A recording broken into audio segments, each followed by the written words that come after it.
Uma reunião.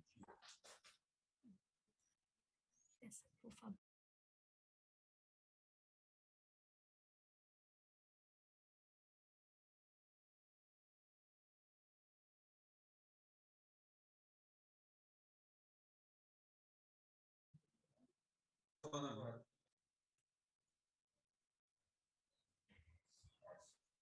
Regina.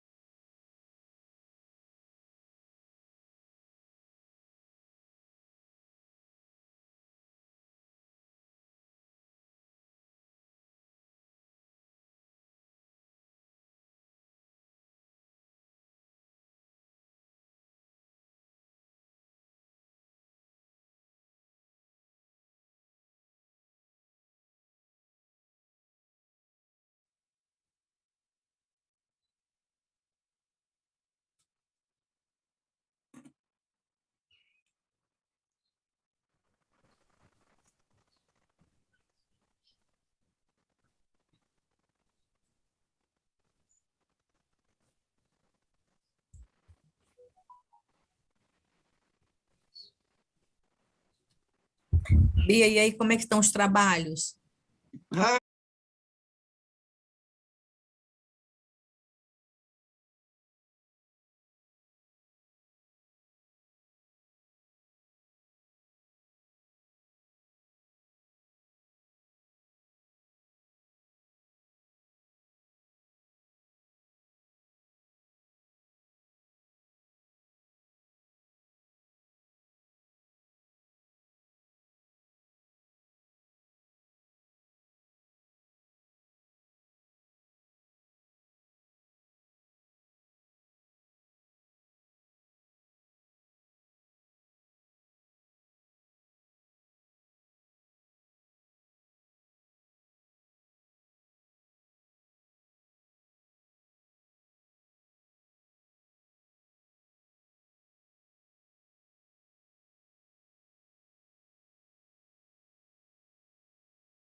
Eu tenho fome de cidadania.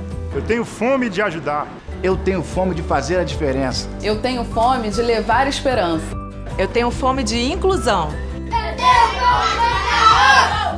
O Mesa Brasil Sesc RJ agradece a todos que colaboram para que essa receita seja um sucesso diariamente. Juntos, adicionamos o nosso ingrediente mais importante, a solidariedade. Tenho fome de brincar. Eu tenho fome de batata. Eu tenho fome de tomate. Eu tenho fome de feijão.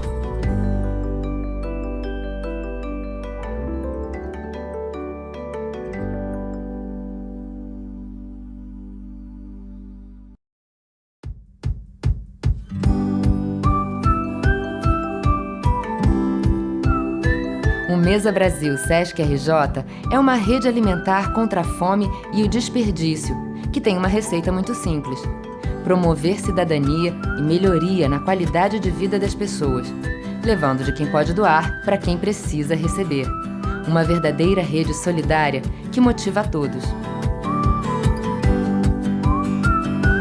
O que me traz mais orgulho é saber que O que eu faço traz um impacto muito positivo sobre vidas, né? Um trabalho muito gratificante em saber que vai chegar um alimento sobre a mesa daquele que necessita, daquele que precisa.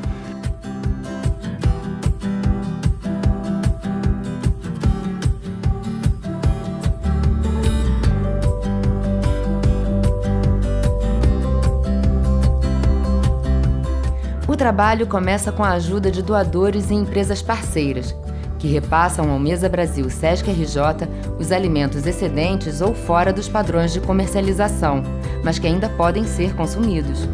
O Presunic procurou a parceria com o Mesa Brasil com o objetivo de diminuir o desperdício de alimentos que eram ofertados nas lojas. Então, os alimentos que não têm disponibilidade mais comercial para venda, eles são doados porque eles já são aptos para consumo. Representa um conjunto de ações que fortalece a sociedade, uma vez que a gente doa esses alimentos para a população através do Mesa Brasil, e isso nos apoia, dando mais força a um dos nossos propósitos, que é cuidar de pessoas. O sentimento que eu tenho em participar de um projeto como esse, o Mesa no Campo, é um sentimento de gratidão, né? A nossa terra, ela é uma terra que é fértil, né? A gente tem muita comida em abundância, com tantas pessoas passando fome. A gente não está falando aqui de desperdício daquele alimento que foi para o lixo. A gente está falando de um alimento bom, que não foi colhido e que tem sim condições de matar a fome de muitas pessoas, assim como a gente tem feito com a nossa cesta de hortifruti. Então é um orgulho e uma gratidão muito grande em poder fazer parte desse projeto. Essas doações são selecionadas pelo controle de qualidade do programa, embaladas e encaminhadas para as instituições cadastradas. Um olhar feito com todo cuidado, carinho e dedicação dos nossos voluntários. Mexer com alimento é muito importante e a gente sabe que eles são cuidadosamente separados, que eles vão chegar devidamente adequados para o consumo, até porque quando a gente faz o que a gente chama de manipulação, a gente verifica se o alimento está próprio para consumo. Então a gente faz um trabalho sério e eu tenho a certeza que ele vai chegar à mesa como ele tem que chegar. Então eu me sinto muito honrada de fazer esse trabalho, eu faço com orgulho. O próximo passo é distribuir os alimentos às instituições sociais assistidas, como creches, abrigos e casas de repouso. Lá, eles são transformados em refeições para quem precisa, reduzindo assim a condição de insegurança alimentar de crianças, jovens, adultos e idosos.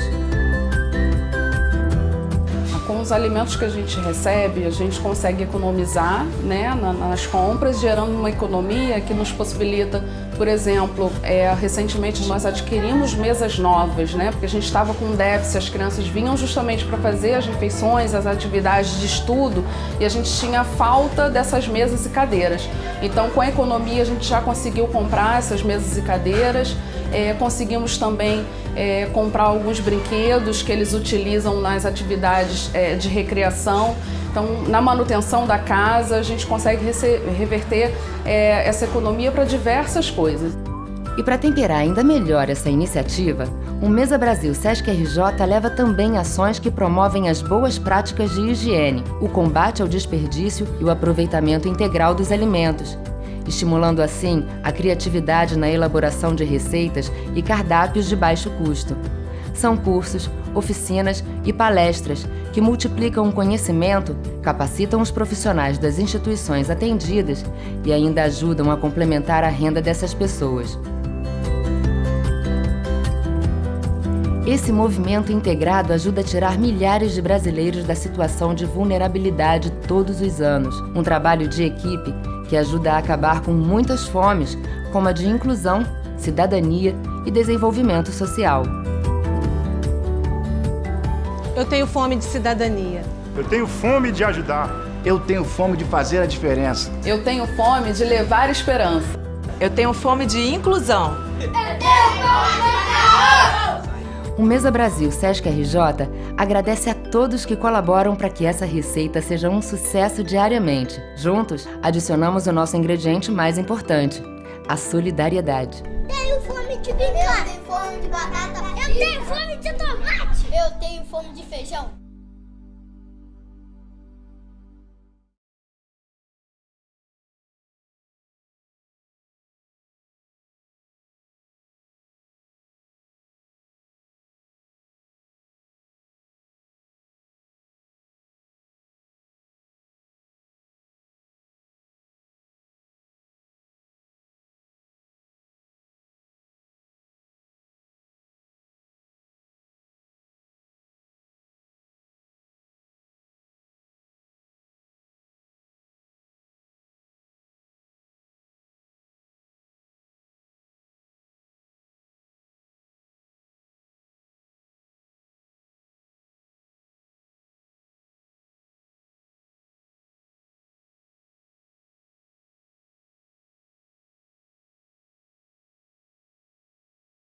É impossível a gente ouvir falar de Mesa Brasil e não querer estar envolvido. Eu já vi aqui no nosso chat que tem bastante gente com a gente aqui, muitas pessoas de várias instituições que participam e que são parceiras. E eu quero muito agradecer a todos vocês que estão aqui. Obrigada. Eu vou falar alguns aqui, ó. A gente tem a Delma, que é da casa Emilien Lacai. A gente tem M.M. Lacai House. We have Luciane. She's president of the Three Rios Food Security Council. We have people from all over Brazil, from all over Rio. We have a lot of people here. Thank you so much for taking time to be here. Guys, our meeting is now. We're going to be here today and tomorrow, so I hope you stay with us this whole time. And we're going to reflect a bit on the topic, hunger and food waste, a social challenge. This is a very current challenge, and it's always current. It's part of the essence of Mesa Brasil, and as we saw in the video, it's a food and nutritional security program that works for more than 20 years fighting against hunger and food waste. And it's a very simple recipe. It takes food from where there's a surplus and donates it where the food is lacking. For social welfare institutions working with childcare, social, family services, and institutional care, for example. And this fight against hunger and food waste does not stop there. It's not just a question of taking from one place and putting it in another, but it also promotes several educational activities such as nutrition workshops, which will stimulate the creation of healthy, tasty, and low-cost recipes. And one of the reports that I remember doing 10 years ago was precisely this kind of capacity building of cooks at Sesc in Petrópolis. And I love that at the end of the report, I was able to eat wonderful, delicious food. It's worth it. So this is Mesa Brasil Sesc RJ, a food and nutritional security program that also fights against other hungers, such as we saw in the video. Hunger for citizenship, for hope, in such difficult moments, and hunger for social development that inspires so many people for so long. It's great to be here with you. Let's open our event now. Since I have given you my initial messages and told you how happy I am, I'd like to invite the president of FEComércio Rio de Janeiro, Antônio Florencio de Queiroz Jr. Let's hear from him.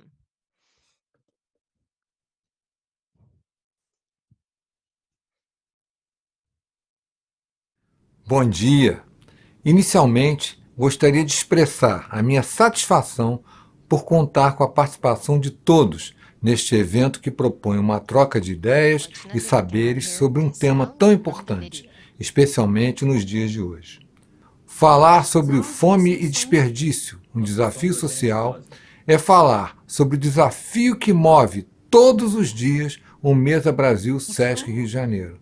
Um programa de segurança alimentar e nutricional que atua há mais de 20 anos no combate à fome e ao desperdício de alimentos.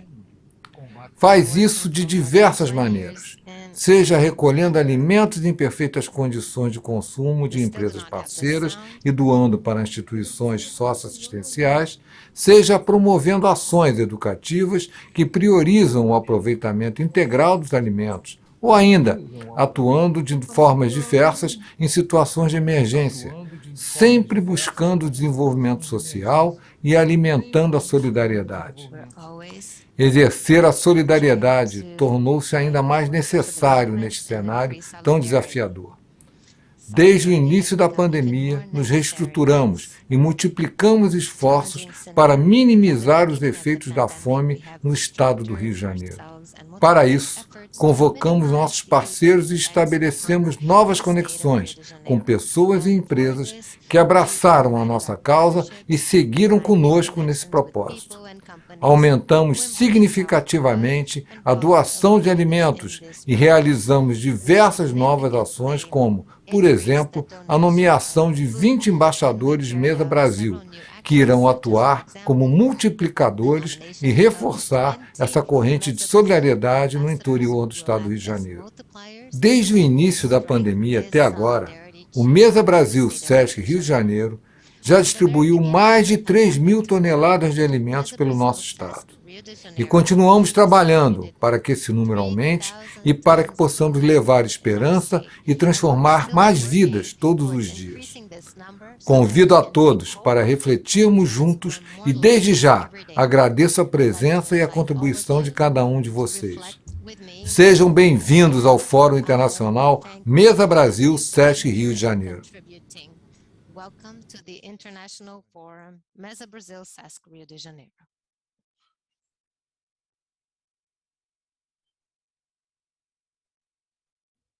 Obrigada, presidente Queiroz, pela sua participação. Thank you, Mr. Queiroz, for your participation. I'd like to invite the Regional Director of Sesc RJ, Regina Pinho. Hello, Regina. Good morning. Bom dia.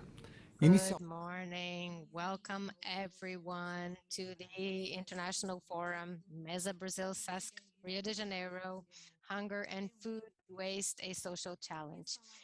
It really is a social challenge, and I'd like to thank you, first of all. I'd like to thank President Queiroz, who was sensitive enough to recognize and support the relevance of this forum's theme. I'd like to thank for the dedication of our entire team at Sesc Rio de Janeiro, who contributed to this meeting. Without them, this would not be possible. I'd like to thank the wonderful speakers who accepted our invitation, and to all of those who are watching us remotely. Thank you very much to each one of you for giving us the privilege of your time. This event will be carried out online today and tomorrow because of the pandemic, of course, but this physical contact limitation does not diminish our proposal and our will to question, to inform, and to promote initiatives that point towards paths and solutions. We ask ourselves, how can there be hunger on one side and so much food waste on the other? Mesa Brasil is proposing to contribute towards changing this scenario through partnerships to donate food and developing important educational actions. These educational actions really are what there is that is so essential within Mesa Brasil. The COVID-19 pandemic has really exposed brutal realities to us. Hunger. Hunger is the one that has a higher voice. In 2016, Mesa Brasil was launched in all Brazilian territory with the support of the National Department and inspired in the work that Sesc São Paulo was already carrying out since 1994, very successfully so. And I was actually an intern there and was able to replicate this in my state. Through what Sesc São Paulo had already done, which were Mesa Sesc São Paulo food banks. We did great things, and it's an honor, and it's with so much emotion that I dedicate the opening of this forum for those who have planted the seeds for the food bank in Sesc Brazil, who was an admirable administrator, a talented entrepreneur, humane, challenging, and was never satisfied with what was the current situation and always wanted to do something differently. I'd like to invite my professor, Danilo Miranda, for whom I have great respect and admiration. Mr. Danilo Miranda, you have the floor.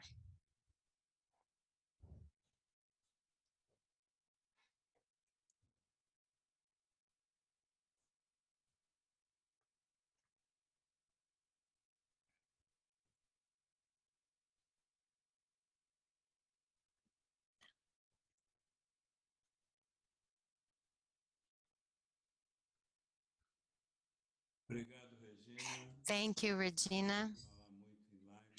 When we talk too much on live streams, we end up wasting some time because there's this whole technological organizing the entire time, and we end up losing a bit of what we have to say. But in any case, Regina, thank you so much for your kind words. Thank you all for being here. It's a huge pleasure of mine to be here. I'd also like to thank President Queiroz of the Commercio for inviting me to be here with you today to speak a little bit about hunger and food waste and the food security program created so many years ago by SESC. And I'd also like to speak of the fundamentals of all of this and how important it is for us to carry out such a special action, especially now in this moment of pandemic. The building blocks and background of this intervention comes from the existence of the institution itself. It's an institution, SESC, that is geared towards social well-being, to try to promote workers in trade and services and the population in general, more quality of life, well-being, good living. And it's an institution that has this as a scope throughout the entire country, according to each region's and states' characteristics and peculiarities, and doing things in the way they can do things in each place, using resources from fundraising from companies themselves. So these companies in commerce are responsible for keeping SESC on its feet so that it can be able to carry out its actions. And there is SESI and the industrial size that exists for similar objectives as well. So the basis of our institution is actually very much based on its final and fundamental purpose, which is social well-being. The purpose of having quality of life and living well for all populations. So that's our point of view. And SESC developed itself from the 40s into a vast educational program, both formally and informally. And this is important to highlight, that SESC's action is done through a non-formal education program and formal in some cases, but it's both. In other words, education that is given through various activities, culture, physical activities, activities that have to do with nutrition, with food, with health. So everything that has to do with education. And SESC developed a program, a methodology since the 1940s of last century that is geared toward workers. And this is also important to mention that SESC accumulated, on one hand, field experience in food, in the food sector, and taking into account health, nutrition, food security, taking into account the need of having good nutrition on one side, and on the other hand, education, permanent education programs, and non-formal education. So when you bring together non-formal education with food topics and nutrition, then we felt able to create a program to promote food topics for the population in general, especially those that are who are more in need. So this is how our program Mesa Brasil came about. We started this in the 90s in Sao Paulo, donating through campaigns. Many institutions were developed at that time. The Citizenship Action for improving hunger, and thanks to Betinho, and these actions were initiated in Brazil in the 90s. And then there's another issue. Hunger is a basic, fundamental issue. Without looking at this, we cannot solve the other issues, such as education, health, and the fight for equality. None of this has any real effect if we don't have an effective fight against extreme poverty and hunger. and at the same time for the producers, the entrepreneurs, and for the population in general, we need guidance, educational guidance in terms of waste, food waste. Now, we are bringing together lots of issues in this major effort for having quality food for everyone, quality food for everyone. This inspires the beginning of this campaign started by Sesc in the 90s. This, of course, will help to, or helps fight inequalities in the country, which is the major issue that we always face. We have a major development issue across the world, very serious, and our country seems to have an even more serious feature.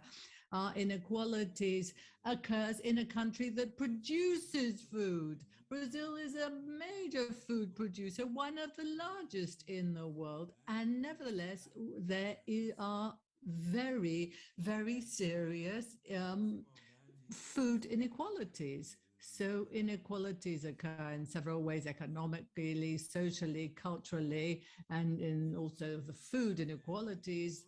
And all the actions that are taken or that can be taken in terms of fighting these inequalities, especially in terms of the food, which is something so basic. Well, we have calls to action. We are an organization that looks at well-being and receives resources from the community to meet the requirements of the community. Well, we need to find an answer. We need to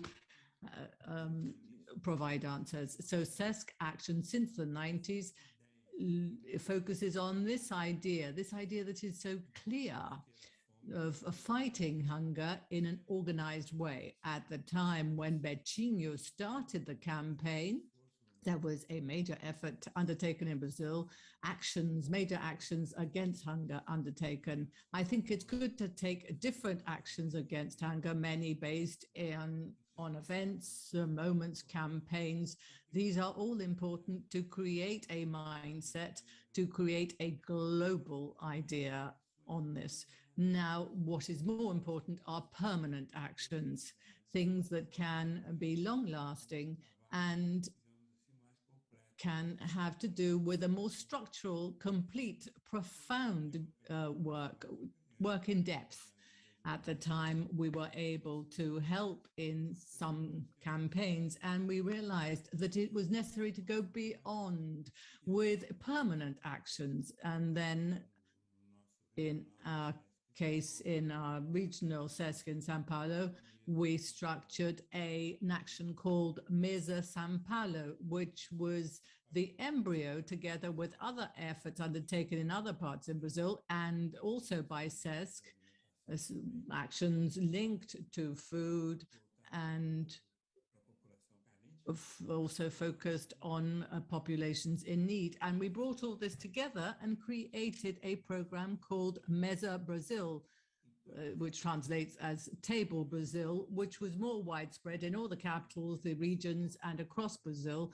And this campaign, with the support of the national department, has gained steam and today is perhaps the most major program in terms of meeting food requirements for the population, with the necessary resources and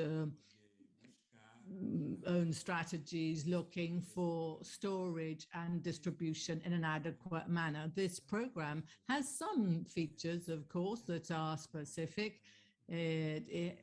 We make use of tons of food daily that have no commercial value, but that can be a supplement to the meals of the populations. It's a way of fighting waste based on a partnership between the civil society, the businesses, and social institutions. It's interesting to see that Sesc never had a direct action meeting or addressing people in need, but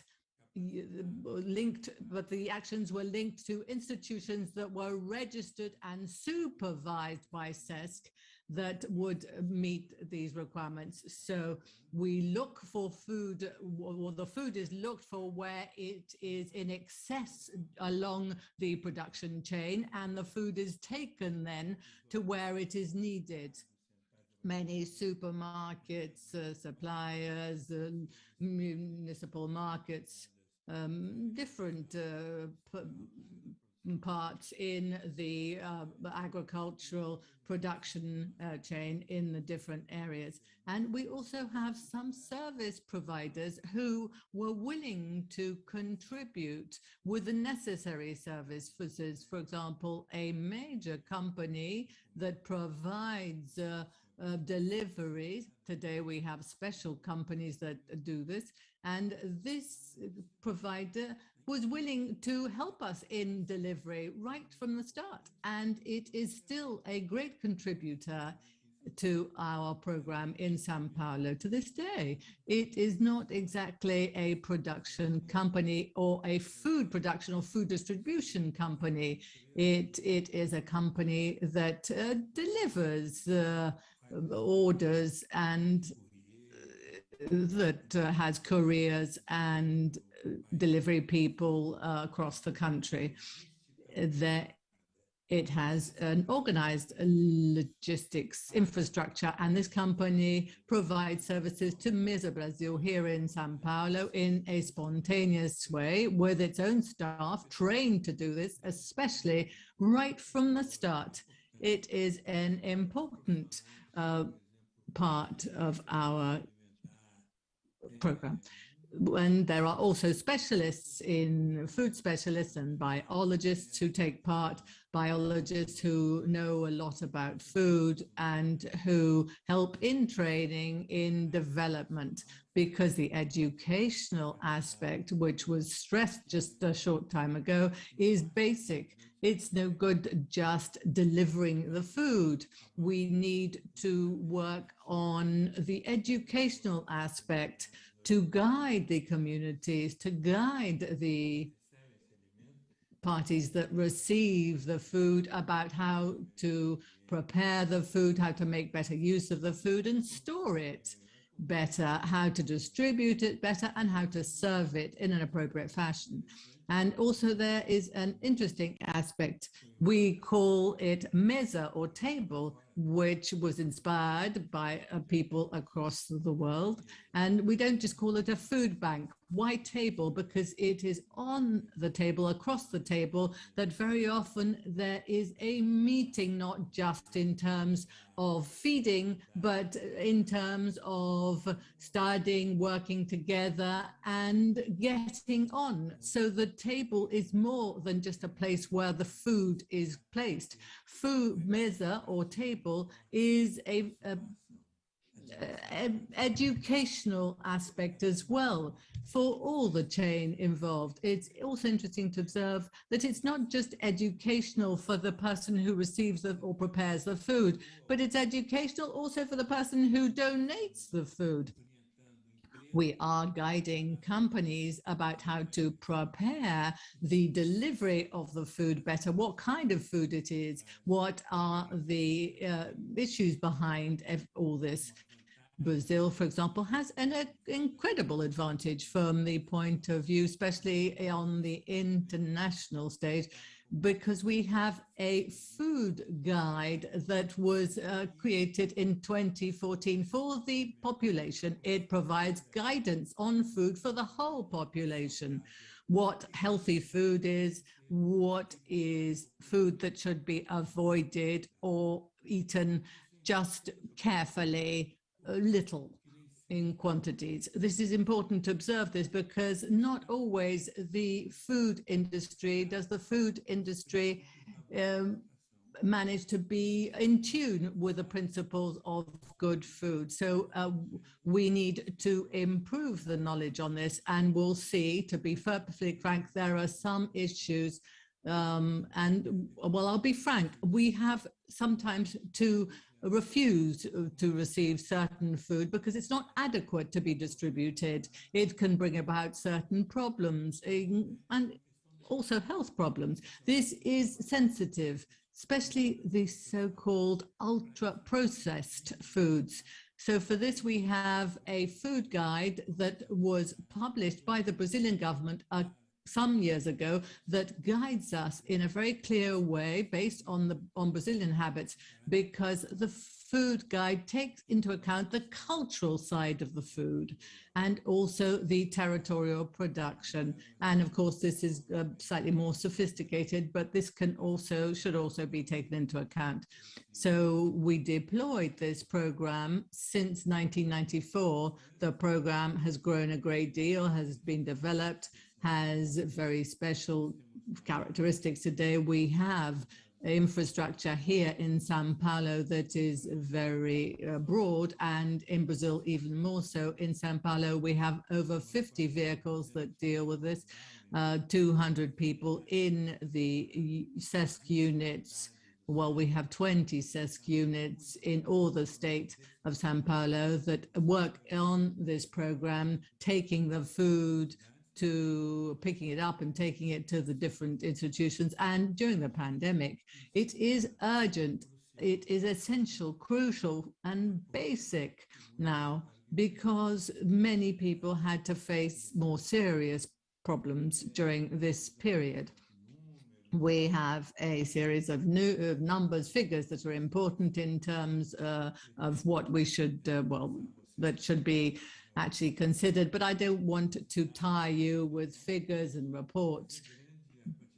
Nevertheless, there is a great number of institutions, thousands of institutions and people and companies who across the state provide products for our campaign. This campaign is become much larger in terms of now during the pandemic. More importantly, in the Sesc institution, well, in the 40s, it was created with the aim of having a social welfare program for workers. I think it is important to stress that our program has to fulfill its mission. When we are simply fulfilling the mission of our institution, and the mission is not simply to address the so-called the direct clients or the workers in trade and services who have a food program of their own in Sesc in all the units across Brazil. Besides other programs, it is a very important program, but we need to open this idea of using know-how, information, knowledge, and how to do things. And we take this food program to the whole population in need at a time like this. We have in Brazil an experience that we overcame the hunger problem till 2013. Till 2013, Brazil had been removed from the hunger world map, because it had programs to address these needs, and including Mesa Brasil. And from 2013 onwards, we returned to and were placed on the hunger map. And now we have very serious, very relevant figures. Nearly half the Brazilian population is in need of food. Nearly half the Brazilian population. Now I'm talking about hunger. Of course, these figures are smaller. 19 to 20 million people in Brazil go hungry. They have now this population, so the program addresses this huge population in Brazil, and Brazil is one of the major world producers, food producers. Brazil's agribusiness is very strong, very robust. Brazilian protein invades the world.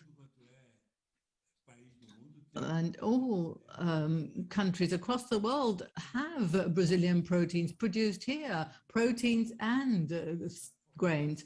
So we have a very strong presence across the world in food production. And nevertheless, we have serious problems in feeding our population. This is a national scandal. And we are working exactly on this. We need help so that we can understand, first of all, that this need of addressing the Brazilian food needs have cultural, social, political reasons. We need to fight this. And because there are many issues behind this, the agribusiness has incredible advantages for the country on the one hand, but it also feeds tremendous risks on the other. So we need to balance these things in a weighted way, in the appropriate way, according to the public need and not the needs that are at present linked to interests. But we need to think of the public interest, the broader interest. Now, this is true across the country and also in terms of all the considerations that we can make regarding our inequalities. Either we fight against our inequalities or we will be a country that is not considered well or across the world and does not take into account the needs of its population that has the greatest need, basically. So I'd like to close this by stressing the need for being aware that this fight in favor of Brazilian food equality is essential.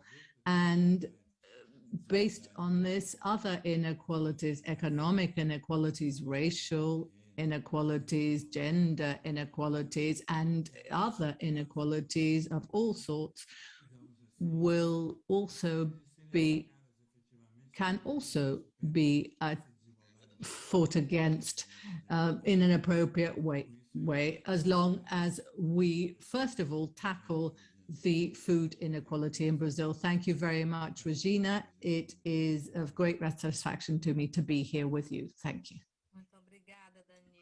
Thank you, Danilo. Thank you very much for your words, Karen.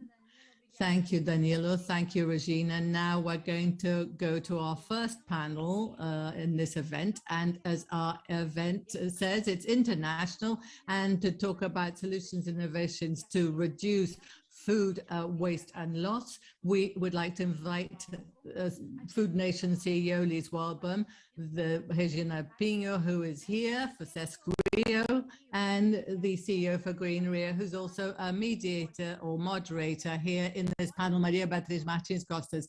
The word is yours, Maria Beatriz. Great session for all of us. Well, thank you very much. After this masterclass by Danilo, it really is very difficult to take the floor. But thank you very much, Regina. Thank you very much, Regina, for bringing together this great cast. I'm afraid the sound has gone. I'm afraid we cannot hear. Beatriz, I'm afraid we can't hear you. You're on mute.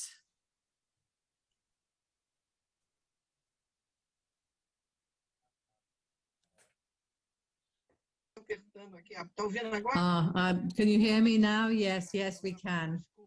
I'm sorry.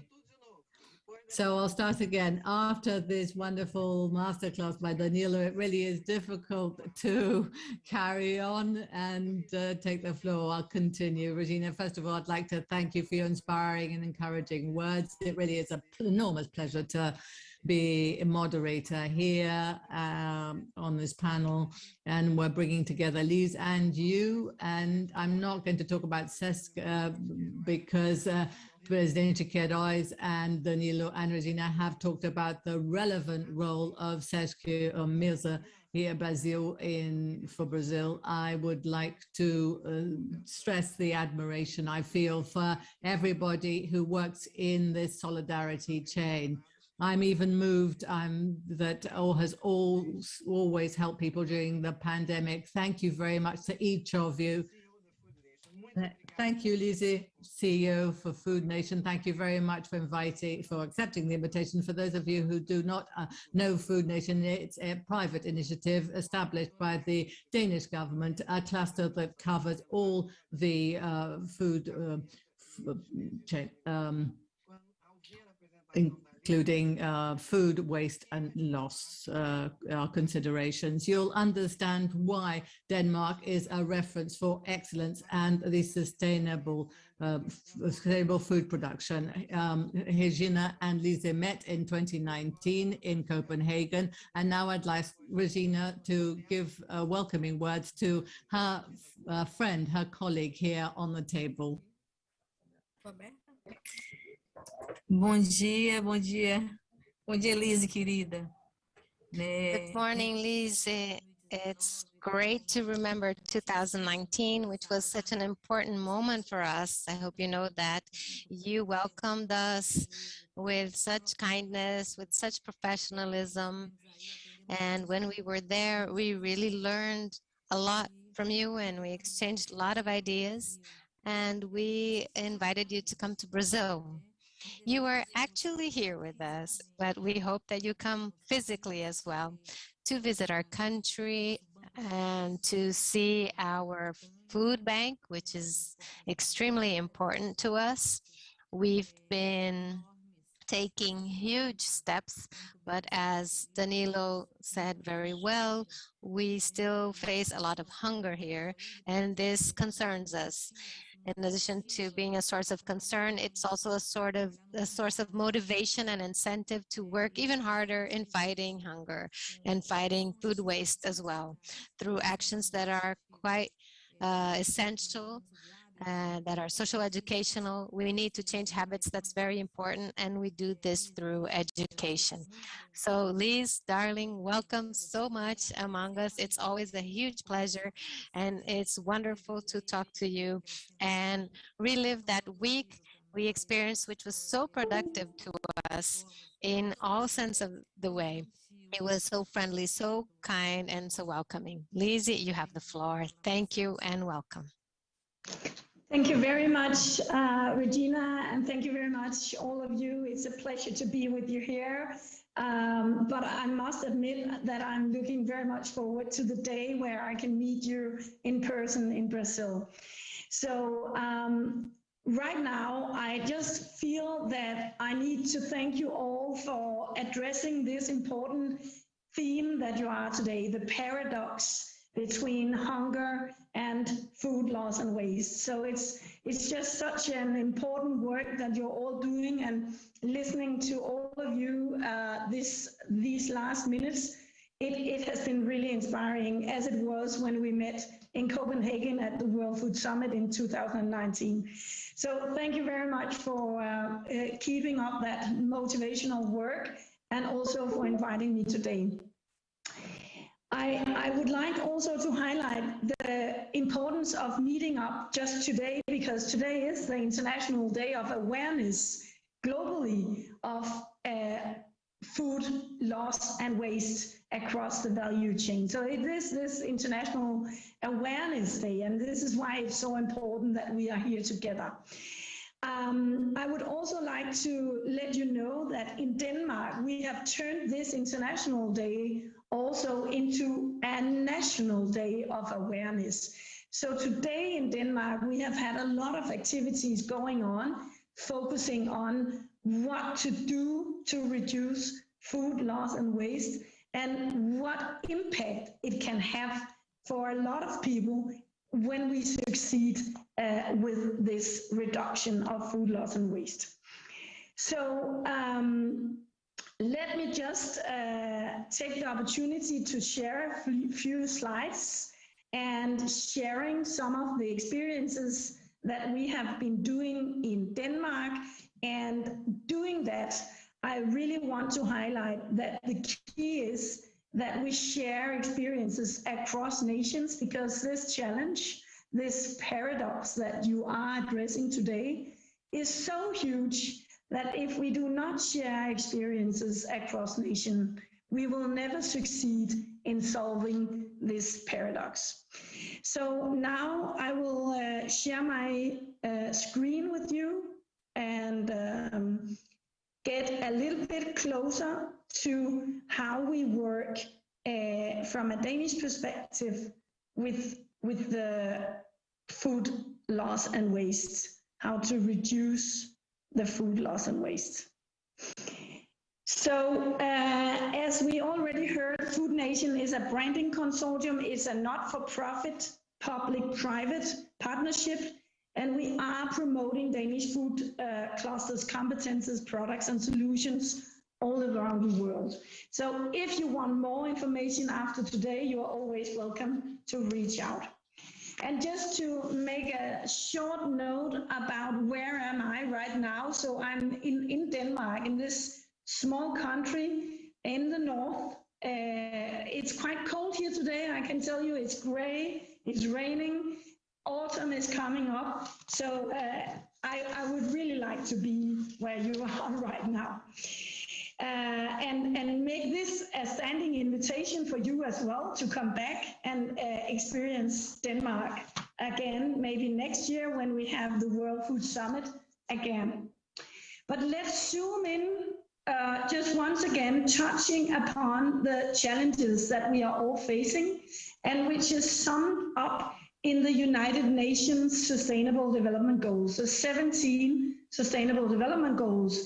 And as we heard from Daniello, this challenge, this paradox that we are together about today and discussing, it is actually linked to several of these Sustainable Development Goals. But the fact is, and let me just highlight one of these, and that is number 12, responsible consumption and production, which I would like to highlight today, because the paradox, of course, is highly linked to the fact that while 2.2 billion people are obese today, every day more than 800,000 people go hungry to bed, and we just heard the very serious numbers in regard of the situation in Brazil that Daniello shared with us just before. So it's highly relevant that we look into how to reduce the food loss and waste across the value chain. We've also made some analysis from our perspective on a global scale, trying to calculate how much is this actually when we talk about it in money. And we have calculated that these 1.6 billion tons of food worth about $1.2 trillion, they go lost or waste every year. So it's a huge amount of food, and it's a huge amount of money that is either lost or wasted. The fact is that we are going to be a lot more people on the planet. We do need to be more responsible in our consumption, and we need to require this significantly lower percent of food loss and waste. So the responsible production, it has to do with the production across the value chain. And this is what I would like to invite you to talk about today, and look at the possibilities also in this huge and very serious paradox. Because having a challenge also opens for opportunities. And this is the perspective that I think should be the motivational factor. As you also said, Regina, it's a huge problem, but it's also a motivation to look for solutions. And we need to highlight that along the food value chain, we do also have business opportunities in doing this better. So in order to reach the very ambitious goals about reducing food loss and waste, everyone has to contribute across the value chain. And let me just show you a few of the cases that we have from Denmark. If we start out in the primary sector, well, we do need to use the byproducts that we have from all kind of food production. This is an example with meat scraps, where we have a company which collects all these meat scraps and use the byproducts to create new resources. So this is including proteins, minerals, ingredients, and also actually fuels. So the result is that we get new proteins, minerals, and oil drawn out of these scraps from the meat production. And this means that we are upscaling the waste to new resources. If we move on and take another look in the value chain and we look at the food technology part, you do know that we have a huge challenge in the post-harvest area. The journey from producer to market is highly affected in very many countries with poor storage facilities and transport challenges. So the technology that we can incorporate on this journey is really important. And one of the Danish companies which is transporting food products, it could be fruit and vegetables also from Brazil, in Brazil and all around the world. This technology makes it sure to control the environment around the products in a very stable way, which means that we reduce the risk of wasting the products during the journey. So we can actually, in a very technological way, control the whole environment around these fruit and vegetables. One more example regarding food technology and the fact of how to handle post-harvest area is regarding cereals. The fact that we are a growing population worldwide means that we must increase the global grain production with 70% in the next years. At the same time, we do know that the production will drop with 34% the next 30 years. So this is just to underline the fact that we really need to take care of the produce that we are harvesting. And the way that we can control grains with silos, again, we have a technology that takes good care of the produce. This is an example where we in Egypt have this company producing these silos and controlling the environment on and around the grain, which means that 400 tons of the grain, which would have been wasted, has now been saved during the technology by these silos. So it's a relatively simple technology, but we know that it works. Another case that I would like to highlight also regarding food technology is about packaging. Packaging is a huge challenge regarding food waste, because the fact is that we have huge amount of migration, leaching, contamination, packaging broken, and so on. And this is really a huge area when we talk about food loss and waste. So we have this technology developed by a company which do this vision. It can actually check the packaging and the labels before the product goes to the market. And thereby they detect errors on the packaging and on the label at a very early stage. And there they reveal where in the production the environment may have some deficiencies. The result of this technology is really interesting. This saves around 10,000 tons of food across more than 25 countries. by detecting the packaging defects, such as leaching, contamination, and so on. So this is a really interesting technology helping to reduce food loss and waste. If we look at the ingredient industry, we do have solutions here that also can help creating change. So around the world, if we look at a very common consumer product, yogurt, we know that 17% of all yogurt is tossed to the bin, and it's mostly due to the product's relatively short shelf life. So this bioscience company that we have in Denmark has created a new natural way of adding fresh Q. This is a product, it's a bioculture that they add the yogurt, which means that the yogurt can last longer. And this is a way of reducing waste of yogurt. And we have calculated if this is applied to all yogurt in Europe, it could reduce the amount with up to 30%. So these small entities, these good bacteria can contribute in a very important way to reduce yogurt waste.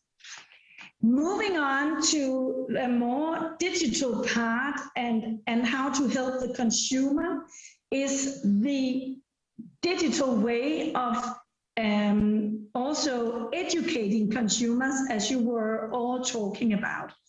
So we have this Danish company which has developed an app, an application to your phone where we can link up and get information about where in the supermarkets, in the bakeries, in all kinds of food stores where they have some food which are almost about to be thrown out, but are still good to go. And the app is called Good to Go, and then you get a notification when there are some food almost being wasted, but are still good to go, and you can come and pick it up. So you get a direction with your application on your phone, and this is a really good way of reducing food loss and waste. And they have kind of calculated that they have already saved more than 29 million surplus meals, as they call it. So this is a really interesting and one of these digital solutions that I think we should really look into for the future. And this next case is highly linked to the work you are doing also in Mesa Brasil. So in Denmark, we also have supermarkets collecting products from other supermarkets. So they collect products with damaged labeling, packaging, and maybe almost expired dates on the produce. And the reason for this is because in industrialized countries, more than 40% of the losses happen at retail and consumer levels. So this is why we really have to look at the reduction possibilities in this part of the value chain. So the Danish charity Danchurch 8 is running this supermarket, which is called WeFood, and they only sell surplus food that would otherwise have been tossed to the bin. So they have sold in 2019, they had sold more than 250 tons of surplus food. And this is 40% more than the year before, and it's just going up. And people really have the awareness of this initiative. So these were some of the cases that I would have loved to share with you across the value chain. And I would like to sum up by also highlighting the importance that were highlighted from previous speakers, saying that partnerships are key in order to reach out for this hunger and food waste paradox. We need both the public sector, we need science, we need businesses, and a high level of innovation. And in partnerships between these different angles, I'm quite confident that we can create solutions which will meet the paradox between hunger and food waste. So the Sustainable Development Goal from the United Nations, number 17, is really, really relevant. So finally, I would just like to reach out and say that we really need to collaborate across nations. And this is why I've also been very pleased and happy to be with you today. And if you have any further questions, I am happy to be for your disposal, and all questions are possible. Thank you very much.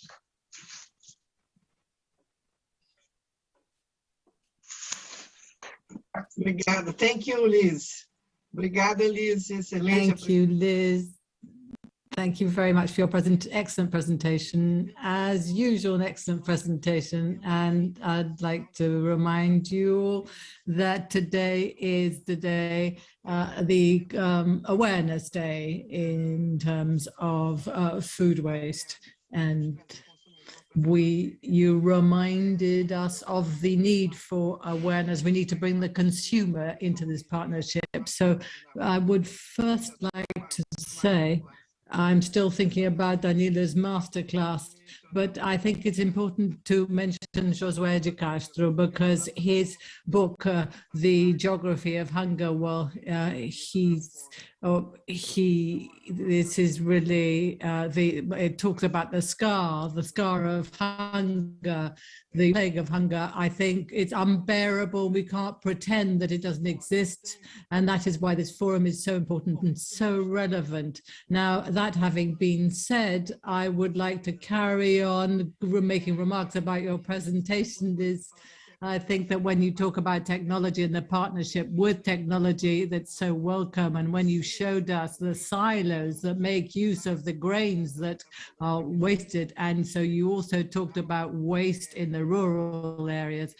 And I would like to mention the Mesa no Campo, Mesa in the countryside. This is really should be approached by another forum, because we're going to talk about the waste in the rural areas, not just in food that is wasted, but in the production as well. So I think it's important to talk about the synergy with which we could work with you.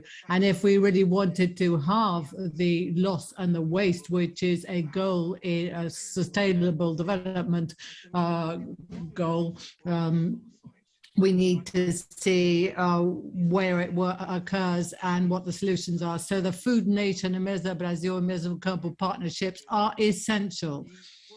And we need to focus on collaboration. That is a key word. And when we talk about SDGs and a partnership with Denmark, I cannot avoid saying that Mesa Brasil is part of SENEA 21, which is a pilot project which we have the honor of taking part, as well as Green Rio, Brazil, Denmark, and China, which come together in a model of collaboration. And this will be presented in Green Rio in November. And Giselle is somebody who is in Denmark and who gives us guidance about how we should work with our partners. Now, once that has been said, now talking about collaboration, I'd like to ask Liz, because I know we have little time, but Liz, what would be the first step for an effective collaboration between Food Nation and Mesa Brasil, so that we can have a concrete legacy from this panel? How do you see this? How can we make this partnership formal? Because there are so many synergies. Yes, thank you very much. Well, to making it formal, I think we just need to underline the fact that, highlighting the experiences that you have from your side and highlighting the experiences that we have from our side, and not least the knowledge part. I mean, what are you measuring in your part of the world, and what are we measuring in our part of the world? And in that way, we kind of share the knowledge, and in that way, we take the next important steps together in order to get more knowledge, new knowledge. And I really think that if we don't start measuring the challenge, we will not have the important awareness of where to take action. So that would be my advice and hope that we can continue in sharing the experiences. Muito obrigada, Liz. Você tem toda a razão. O que não pode ser medido, não Thank pode you very much. You're quite right. What cannot be measured cannot be managed. Regina, what would you like to say about Liz's reply in terms of an effective collaboration between Sesc, Mesa Brasil, and Food Nation? Liz, everything you bring to us is very important. But when you say that collaboration, well, we need to have dialogue, to have an exchange between countries, nations, and collective groups, this is essential to be acknowledge this in every corner of this planet. And you do this so well, because I've already been with you once, and physically I was with you once and saw this, and we have ideas when we meet together. I agree with you. To collaborate is the call that we need now.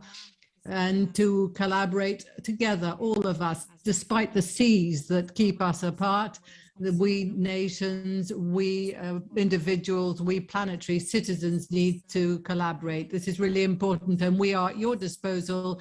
And very soon we'll talk to see how we can bring together and to be so that we can be closer to you. Thank you very much, Liz. Thank you very much, Regina. Excellent. We would have a lot more to talk about, especially in terms of the critical role of food production in promoting food security and nutritional security. But this is a topic for another forum. I really need to give the floor back to Karen, because we have a very enriching program today. Please stay with us, and I'll conclude by thanking Regina once again, Liz once again, and thanking all of you who have been with us during this panel. Thank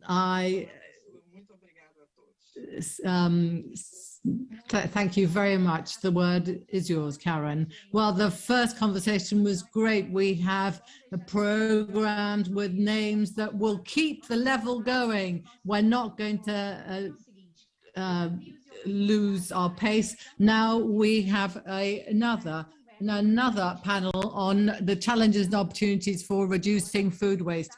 Here we have Gustavo Porpino with us from Embrapa, and we also have Beatriz Martins Carneiro, the UNEP regional coordinator for Latin America and the Caribbean. We also have Gabriella Yamaguchi, the WWF Brazil director, and also Marcos Peixoto, a legislative consultant for the senator.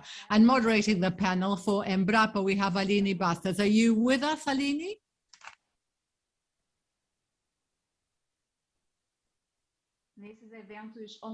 On these online events, we need to give people an extra time. We also, because there's sometimes a delay in the audio, the person being able to hear. Alina was with us right from the start, and now we would like her to take the floor. Aline?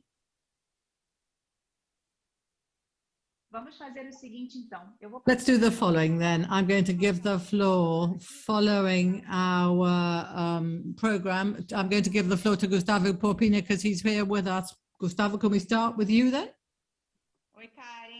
Hello, Karen. Aline, you're here. Good, thank you. Sorry, Gustavo, just wait a moment, please. Aline will be doing the moderating then. We can now relax because we have Aline with us, and now we'll move on to our second conversation. It's really good to see you, Aline. Well, good morning, everyone. It really is a pleasure to be with you here on this very special day, the 29th of September, when we celebrate the International Day of Awareness on food waste. It is a pleasure to be with the participants, Gustavo Porpino from Embrapa, Beatriz, and We also have Gabriella and Marcus here. Thank you very much for being here, all of you being here. And I prepared a small introduction. Just a moment, please, because my computer had to be rebooted. And as we are already slightly late, I'm going to introduce Gustavo, and he can then start his talk. Just a moment, please.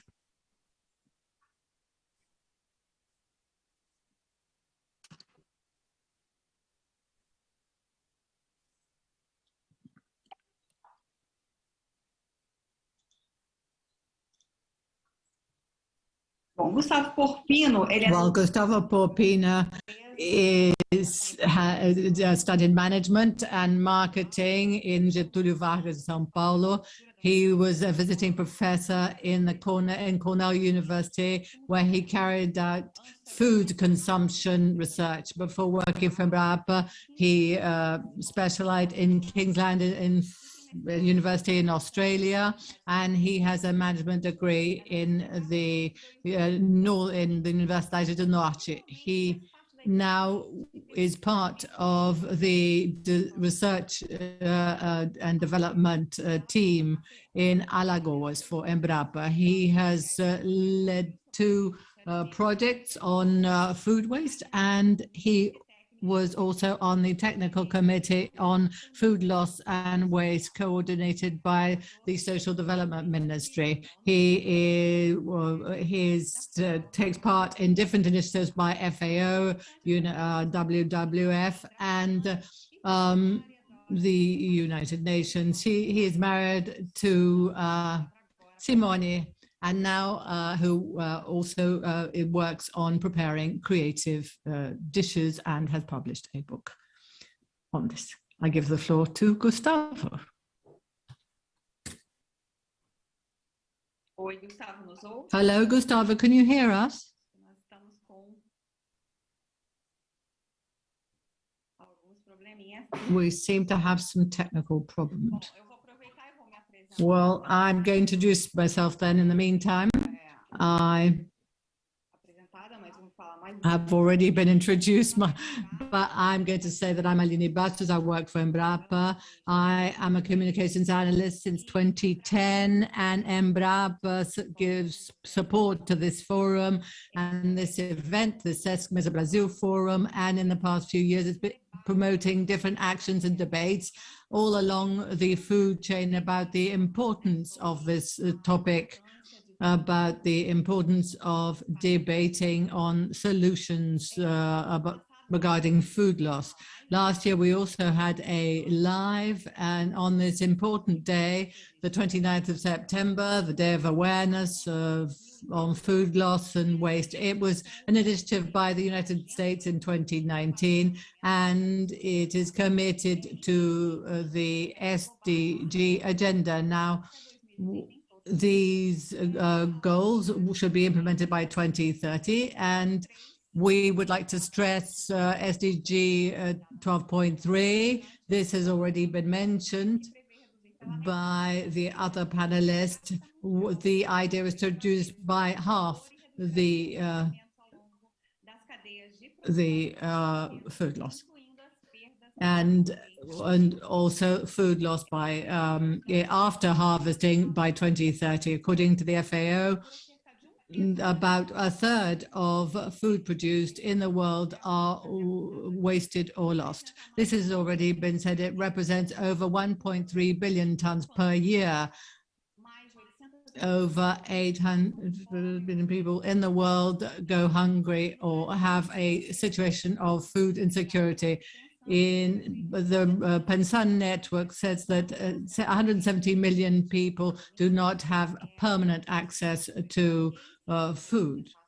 I don't know if Gustavo is ready and he can start his presentation, perhaps. Hello, Aline. Good morning, everyone. Can you hear me? Yes. Wonderful.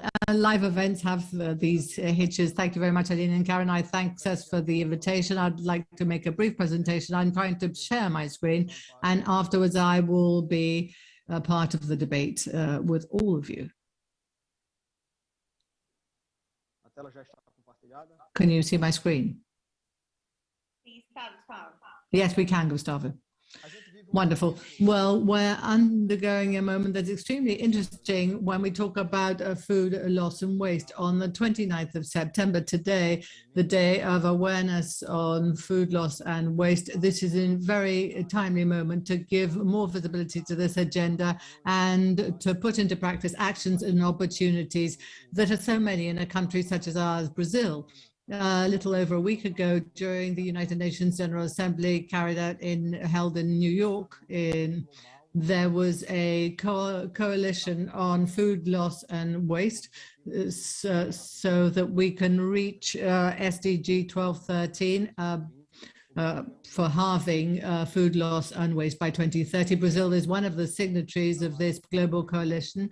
We have work groups, one that has to do with the UNEP, and another by the Ministry of Agriculture and other partners that is starting this week. So we're giving great visibility to the subject, and it's a timely moment to carry out entrepreneurship and innovation and public policy initiatives so that we can offer more food, especially to the more in need, which is a mission that Sesc Brazil undertakes, Mesa Brasil undertakes, and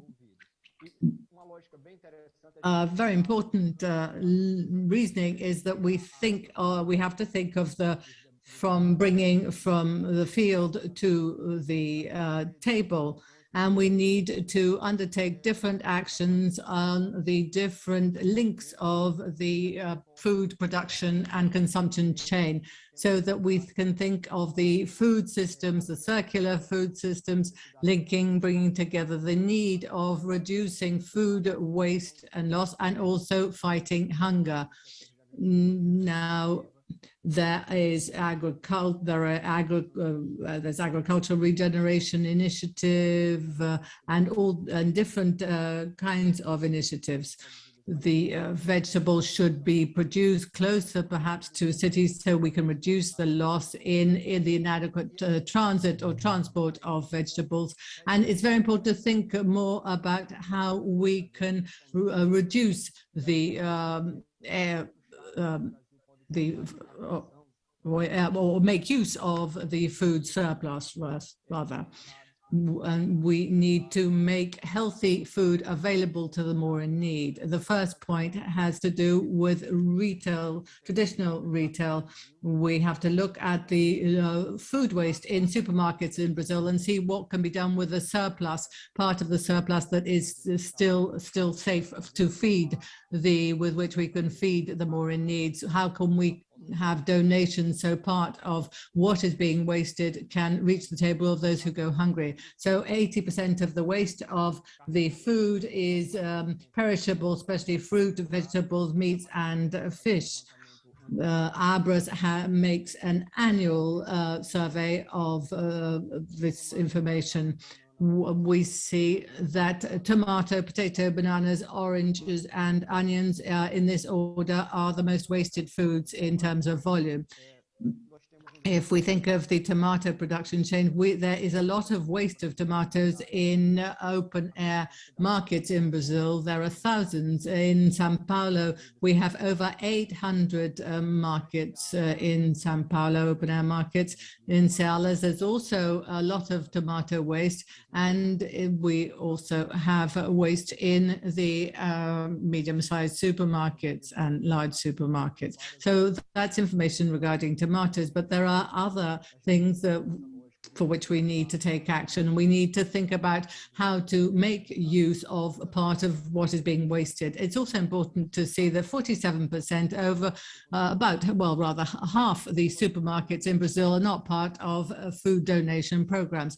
We have Marcos Peixoto with us, and he can tell us about the legislation on waste and how we can tell supermarkets more about this legislation so that they can become engaged. It's also important to strengthen the food food bank chain in Brazil so that supermarkets can be more connected or in touch with the food banks. We have a great number of municipalities in Brazil and only 200 food banks in Brazil. In many cities in Brazil, supermarkets are not in touch with food banks. Unfortunately, the sound is mute. Oh, it's come back now.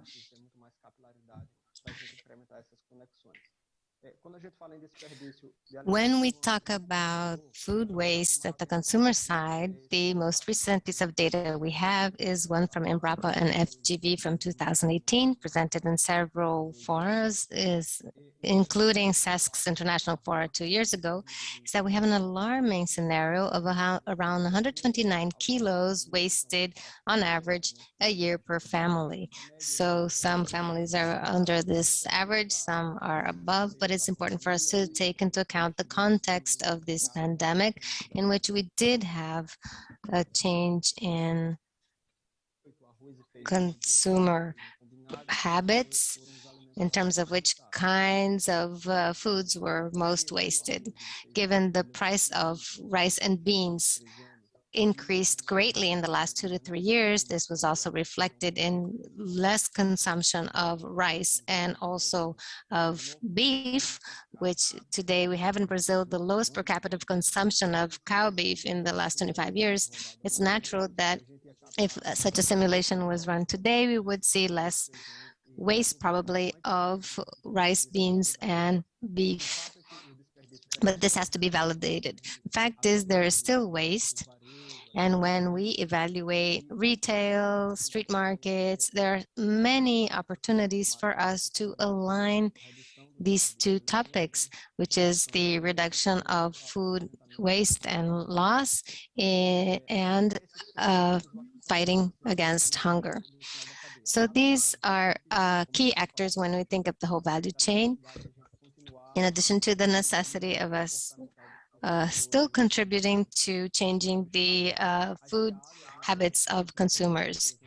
We need to involve the so-called SEASAs in this agenda. We already have some that have good practices and have food banks. For example, the Brasilia SEASA. São Paulo is also doing an interesting work. So how to create this network to have more sharing of information and good practices and promote food banks in more SEASs, especially using this logic of transforming food surpluses into consumption.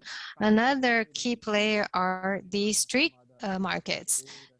Train vendors in redistributing surpluses, connecting them with food banks.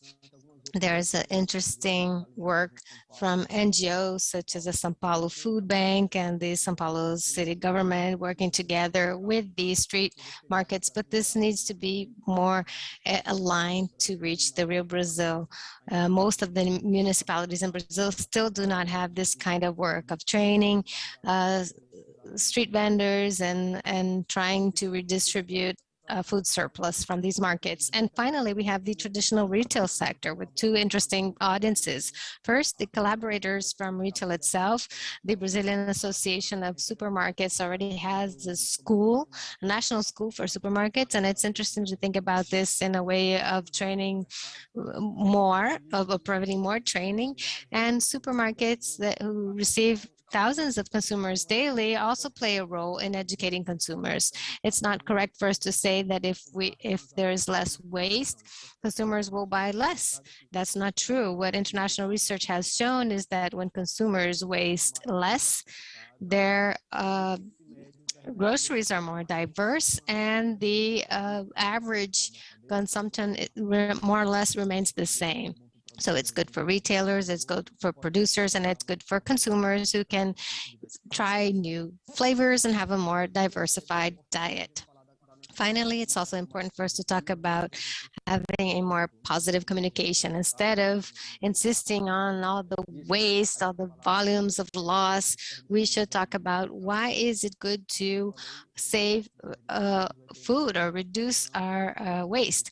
When a family reduces their food waste, they have more money to use it in other areas. They can try different vegetables and fruits, for example. We also should create more startups and food techs. Brazil has an interesting movement in this direction of several food techs thinking of solutions to reduce food waste and loss. We have Food Flow, an app that came up in Brasilia. We have other apps in São Paulo, Connect Food, for example. These are interesting solutions that could grow significantly now, especially now in this context in which we have more people talking about this topic. And we should think about nutritional education and redistribution of surplus, as I mentioned. In general, I had a very quick message to bring you, and obviously I'm available for the debate. It will be very rich, counting on the participation of Beatriz, Marcos Peixoto, and Gabriella Yamaguchi. Thank you very much. Thank you, Gustavo.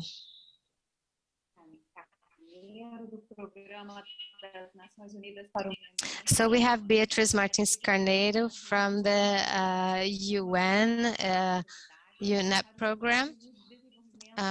Beatriz is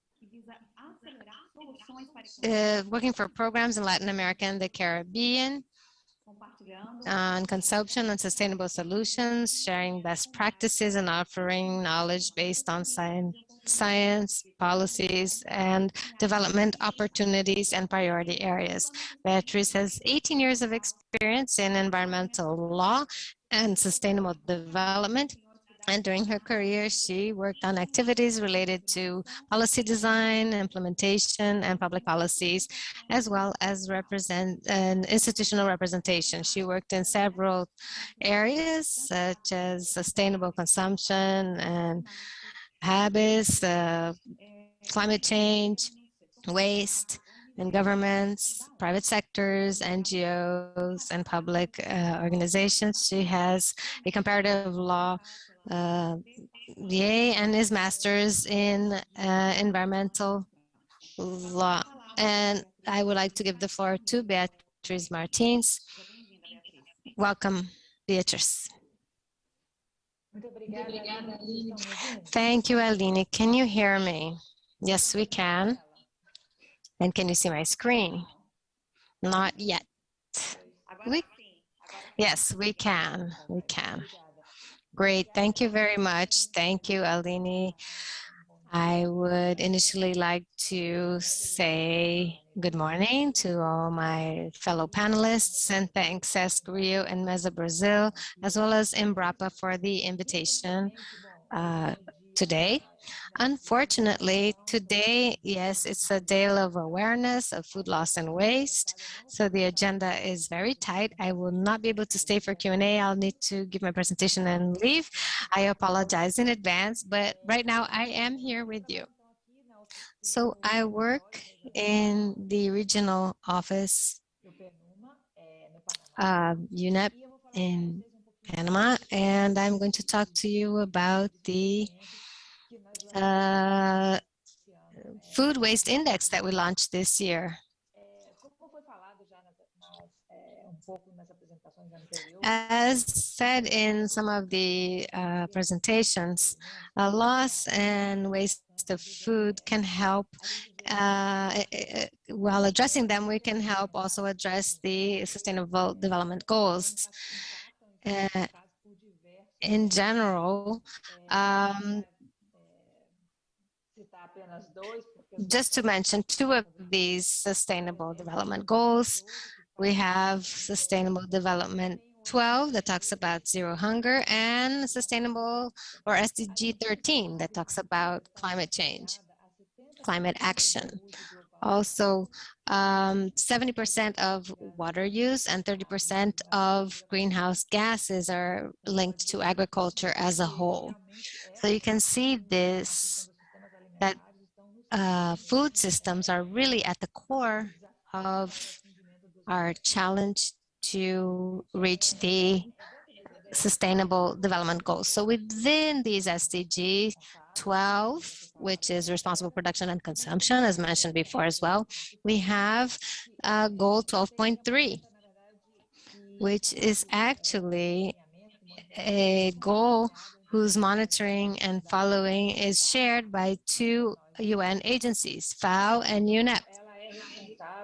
FAO is responsible, is the custodian actually of goal and indicator 12.1, 12.3, which we call food loss, that addresses the supply side. So loss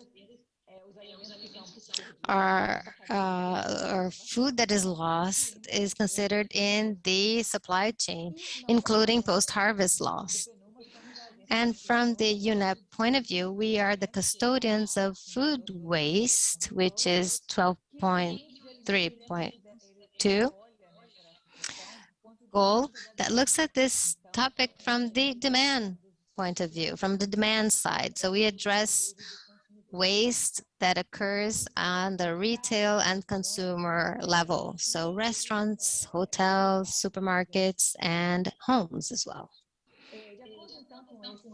According to this food waste index that we launched this year, it was assessed that 70% of the food available for consumers are wasted.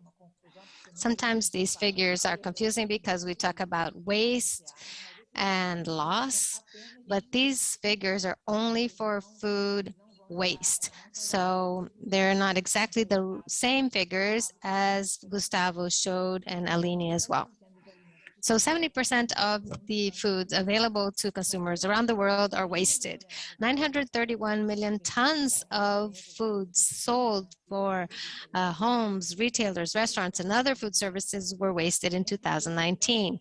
Between 8 to 10% of the global greenhouse gas emissions are associated to foods that are not consumed.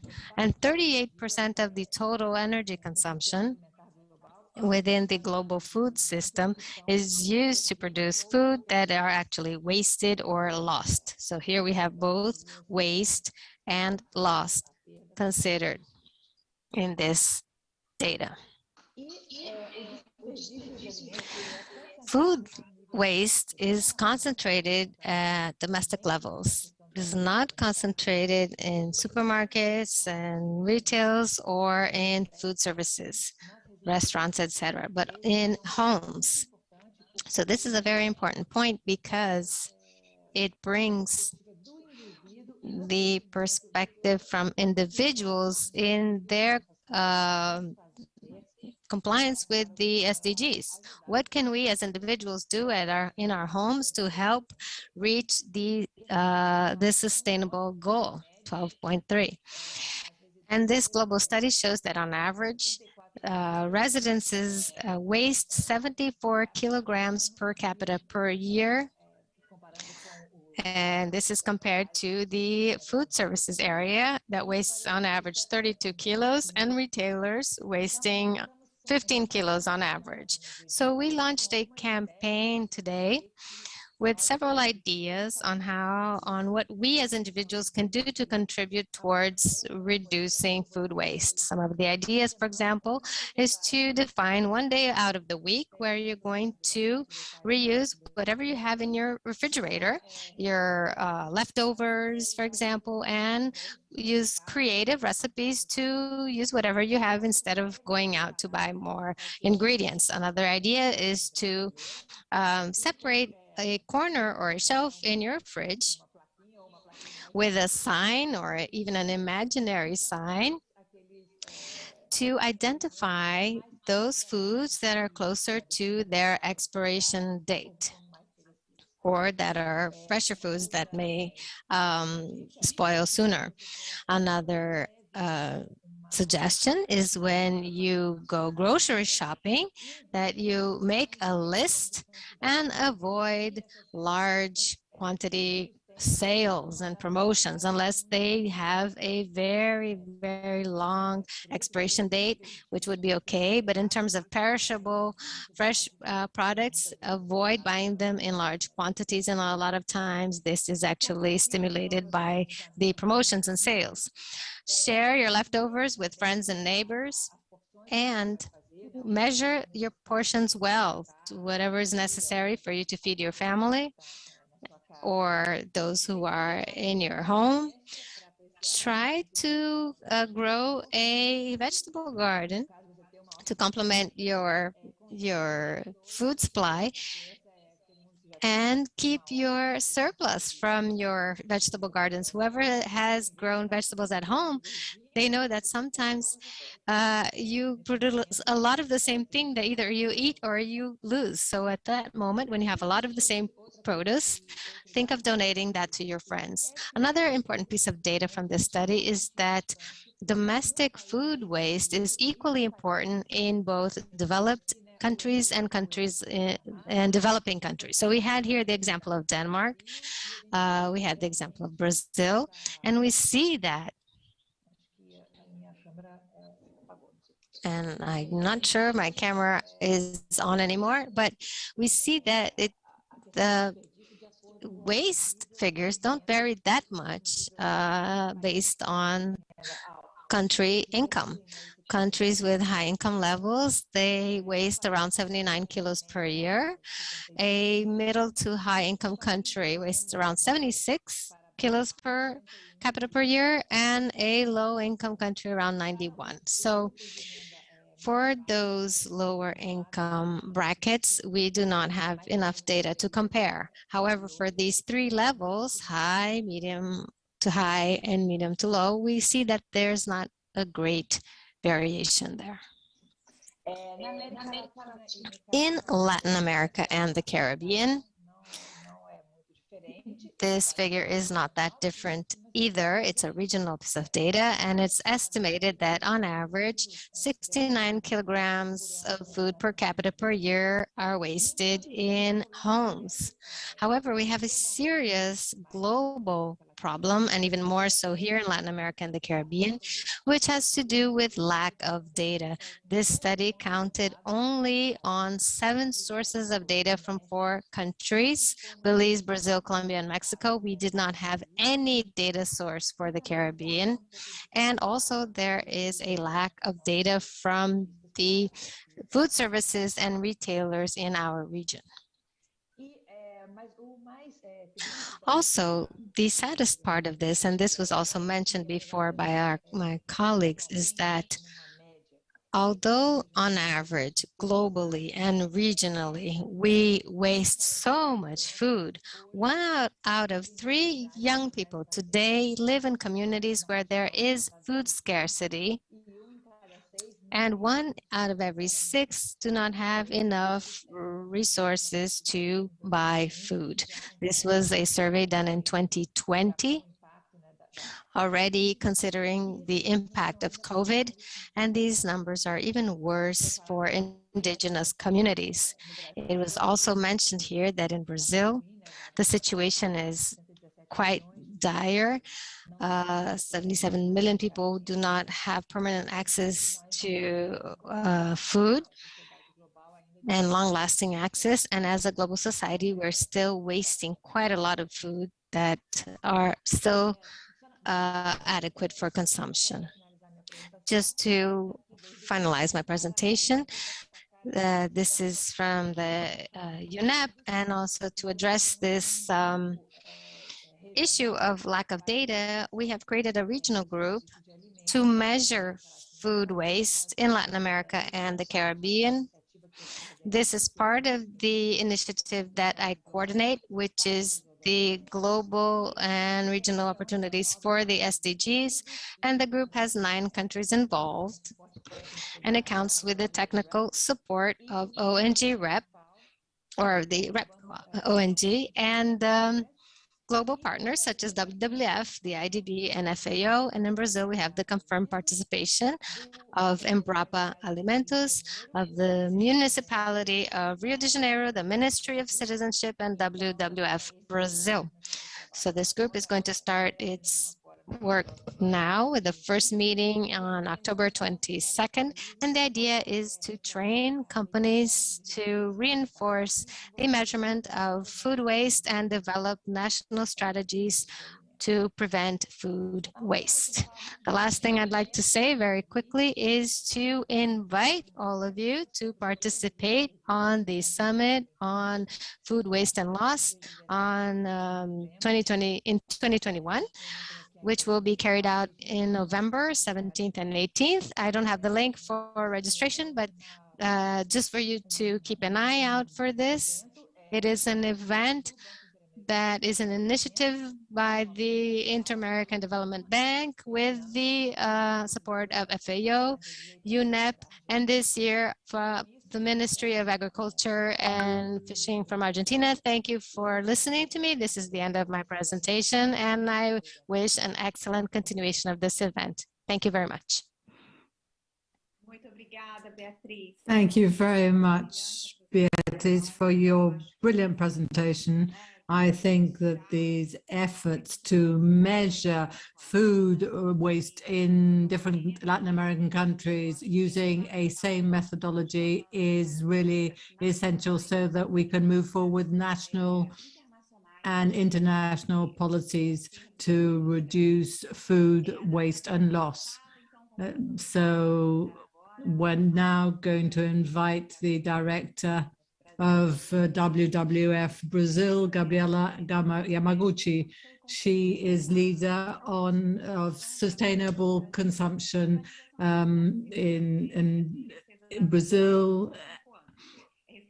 Now she's responsible for the management, the corporate engagement and donations marketing of in the organization. She is a journalist with a degree from USP. She has worked on production of content, and she worked for the Abril Group for 14 years. And she works on social and environmental causes and has done so for many years. She now is focusing on working on different initiatives. I now give the floor to Gabriella Yamaguchi. Thank you very much, Aline. Good morning, everyone. It really is a pleasure to be with you all. And I think to link the connection and to follow the flow of ideas, well, we realized based on the information, the data that Beatriz and Gustavo shared, that there are these systemic solutions and the solutions to the great challenges of society in the world and to the food waste and loss, and that is one of the challenges. There isn't a single solution. The systemic approach provided by the SDGs should and has to be strengthened, and to bring together all these efforts that science has investigated and the efforts in adapting climate solutions for territories such as Brazil, which is so complex and diverse, in which cultural and historical aspects in each region in Brazil needs to have different solutions addressed that are inclusive and included. So the work by Embrapa in strengthening the acknowledging of the opportunities in food production, more in terms of territories and adapted to local ecosystems. That is directly linked to the solutions which will be found so that we can fight the food loss and waste in all the chain, in that the efforts, the collective efforts which have been mentioned can be found. So the contribution that I'd like to address is the importance of reaching, as Gustavo also mentioned, in a more positive and directed way in terms of finding solutions for Brazil, which is facing the increase in unemployment, great economic challenges and crisis for the next few years, to see that the fight against food waste and loss in the distribution and production chain. It gives us an opportunity to have more economic resources and green jobs in this development that we believe is sustainable development for people who are here facing this economic crisis. In practice, what does this mean? Now, I'm going to simply share some approaches that have been shared by these actors who are here today.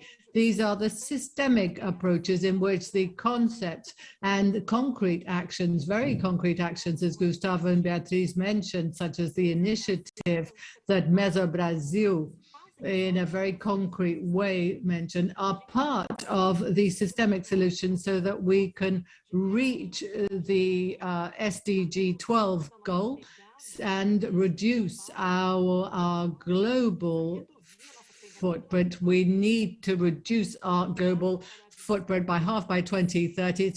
We need to regenerate and recover health, not just people's health, not just planetary health, but all the ecosystems' health. We need to improve better our nutrition and food. And where we mentioned that this is better health for the planet, all the ecosystems should link up to improve the resilience. And this positive nature approach in 2030 is an outlook, not just because we have a need to look at climate justice and consider actions, pioneer integrated and brave actions such as Mesa Brasil, the Sesc initiative in over 20 units. There is a whole ecosystem for transforming things into concrete actions aligned to our systemic challenges as a society. So this approach in which we don't just stop destroying, but also when we look at the benefits through this that come across, are produced without the destruction in Latin America, and we must consider this together with reparation in repairing in terms of climate justice. The poorer, more vulnerable populations, they need to be looked at, and we need to consider the pressure that these communities are subject to in terms of their survival. This is historical vulnerability. Now, this can be linked to our positive need for a positive life, and the reduction of the food and waste loss will directly, thanks to this great opportunity that the SDGs have brought us in terms of sustainable consumption and production, and the benefits of food as an intrinsic value that links us all together. Well, this is so important that we mustn't accept that we can have waste and loss in food. We need to look at the concrete actions of the chains that mitigate this loss and overcome this loss. Marcus is a vector for promoting these actions. Now, if we look at the systemic way of reducing our footprint by 2030, very soon we need to meet this goal. We will manage to do this by being more efficient in our production chain and reducing loss and making more use of food in an integrated way, as Beatriz mentioned. We will do this in a system that is going to reduce the pressures that destroy nature, deforestation, the use of fishing, and natural resources. Natural resources, that are, and the agriculture is very often, as was mentioned by Danilo, we need to be critical and think of the necessary changes. If these are the vectors that are destroying our lives, well, and they are contributing to the waste of our natural resources. Natural resources are greatest value that links us together, this right to food, this right to natural resources, quality resources that can be shared and can be healthy. If by reducing our footprint and loss and waste, we can improve and defend the quality of our soils. We are living a time when we are using up the quality of our soils, and we will be able to have health and food in a fair way for our populations. We can have jobs being generated, and we can have a positive nature by recognizing the value of our history and our cultural legacy in Brazil. All these resources, once they are remanaged, they can be managed. And if they're done so in a positive way, they can generate, they can bring about a social regeneration. So instead of investing in unsustainable sources of production, well, we've just seen published in the Global Food Summit, in the framework of the Global Food Summit, it was said that if all the global fiscal incentives that are provided by governments that destroy nature were reinvested in terms of actions to fight food waste, food production chain loss, if positive actions were redirected via investments, we would be able to produce 39 million jobs in a single year. This is an opportunity to generate jobs such as jobs that are being created by startups, by initiatives, by communities that sustain agriculture, agroecology, agri-forest systems that manage to have better efficiency by being in harmony to nature will be able to generate jobs and health for the community and the territory. So this is the equation that we need to follow. We need to seek this natural return. This is the investment that will bring continuity in a positive way, and these solutions can be linked to fighting this loss and waste, so that we can look at solutions such as opportunities, rather, not just for climate justice and inclusion, but also an opportunity to generate jobs that will turn around history. Mesa Brasil is an inspiration to all of us because it's managed to broaden a program and broaden the participation of all society. The challenge is enormous. It's an enormous challenge to reach justice in the country, but thanks to initiatives such as these, the one that is being carried out today on the International Day of Awareness of Food Loss and Waste, and initiatives by FAO, Embrapa, and in seeking a campaign to create awareness that is called Without Waste. These are initiatives that allow us to act in a concrete way, and these solutions can bring resilience and economic prosperity with inclusion, with low waste, food waste, and fighting food loss in the production chain. These are solutions that can and must bring greater economic prosperity and inclusion for our country. So this is what we believe in as a member of the civil society. Karen, I was brief, but I hope I have managed to add to what has been said. Thank you very much. Thank you very much. Thank you very much, Gabriella, for your inspiring talk. And to conclude this panel, we will now have Marcos Peixoto. He is an agronomist and he is an expert in development. And he has a postgraduate in public policy strategies and development and a degree by USFJ. He also has a degree in law.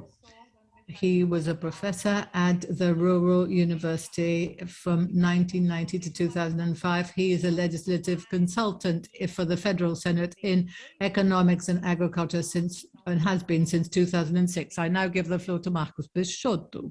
Welcome, Marcos.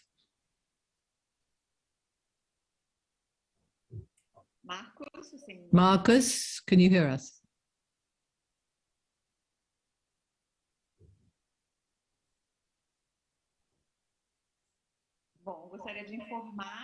Well, I'd like to say that at the end of Marcos's presentation, after his presentation, we'll have a brief debate. I think we've gone over our time. Marcos is with us.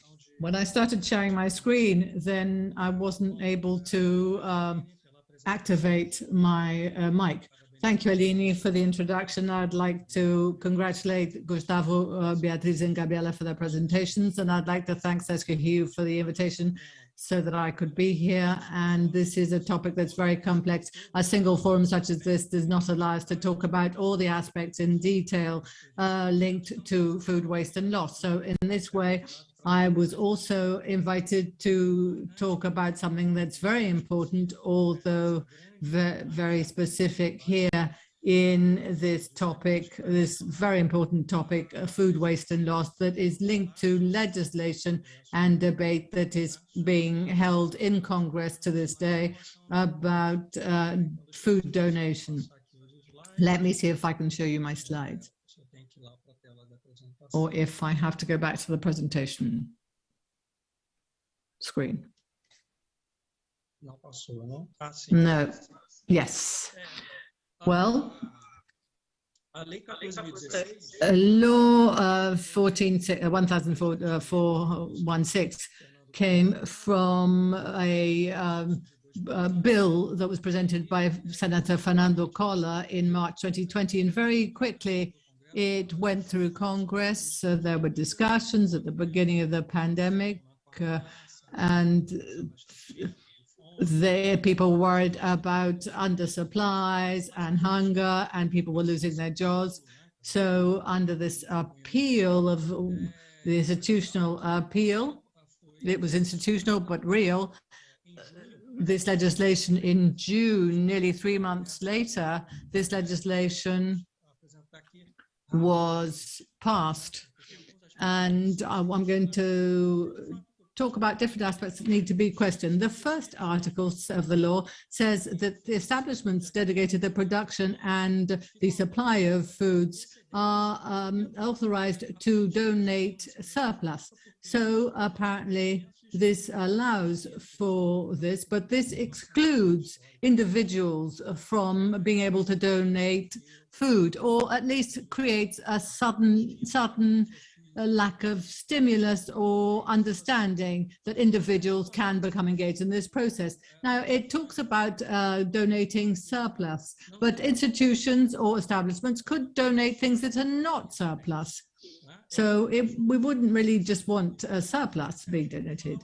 Now, the second point says that as long as the food has not been damaged, the food itself, despite there being damage to the packaging. Now, the damage to the packaging could bring risks.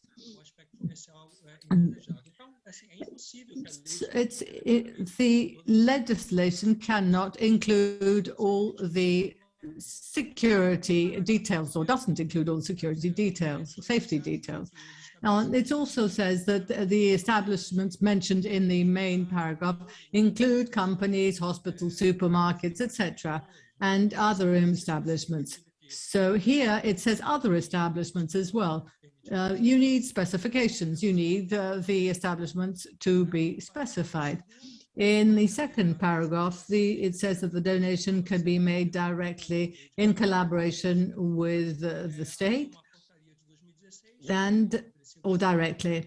And there was an ordinance saying that it could be donated via food bank, or also social welfare charitable organizations that are certified.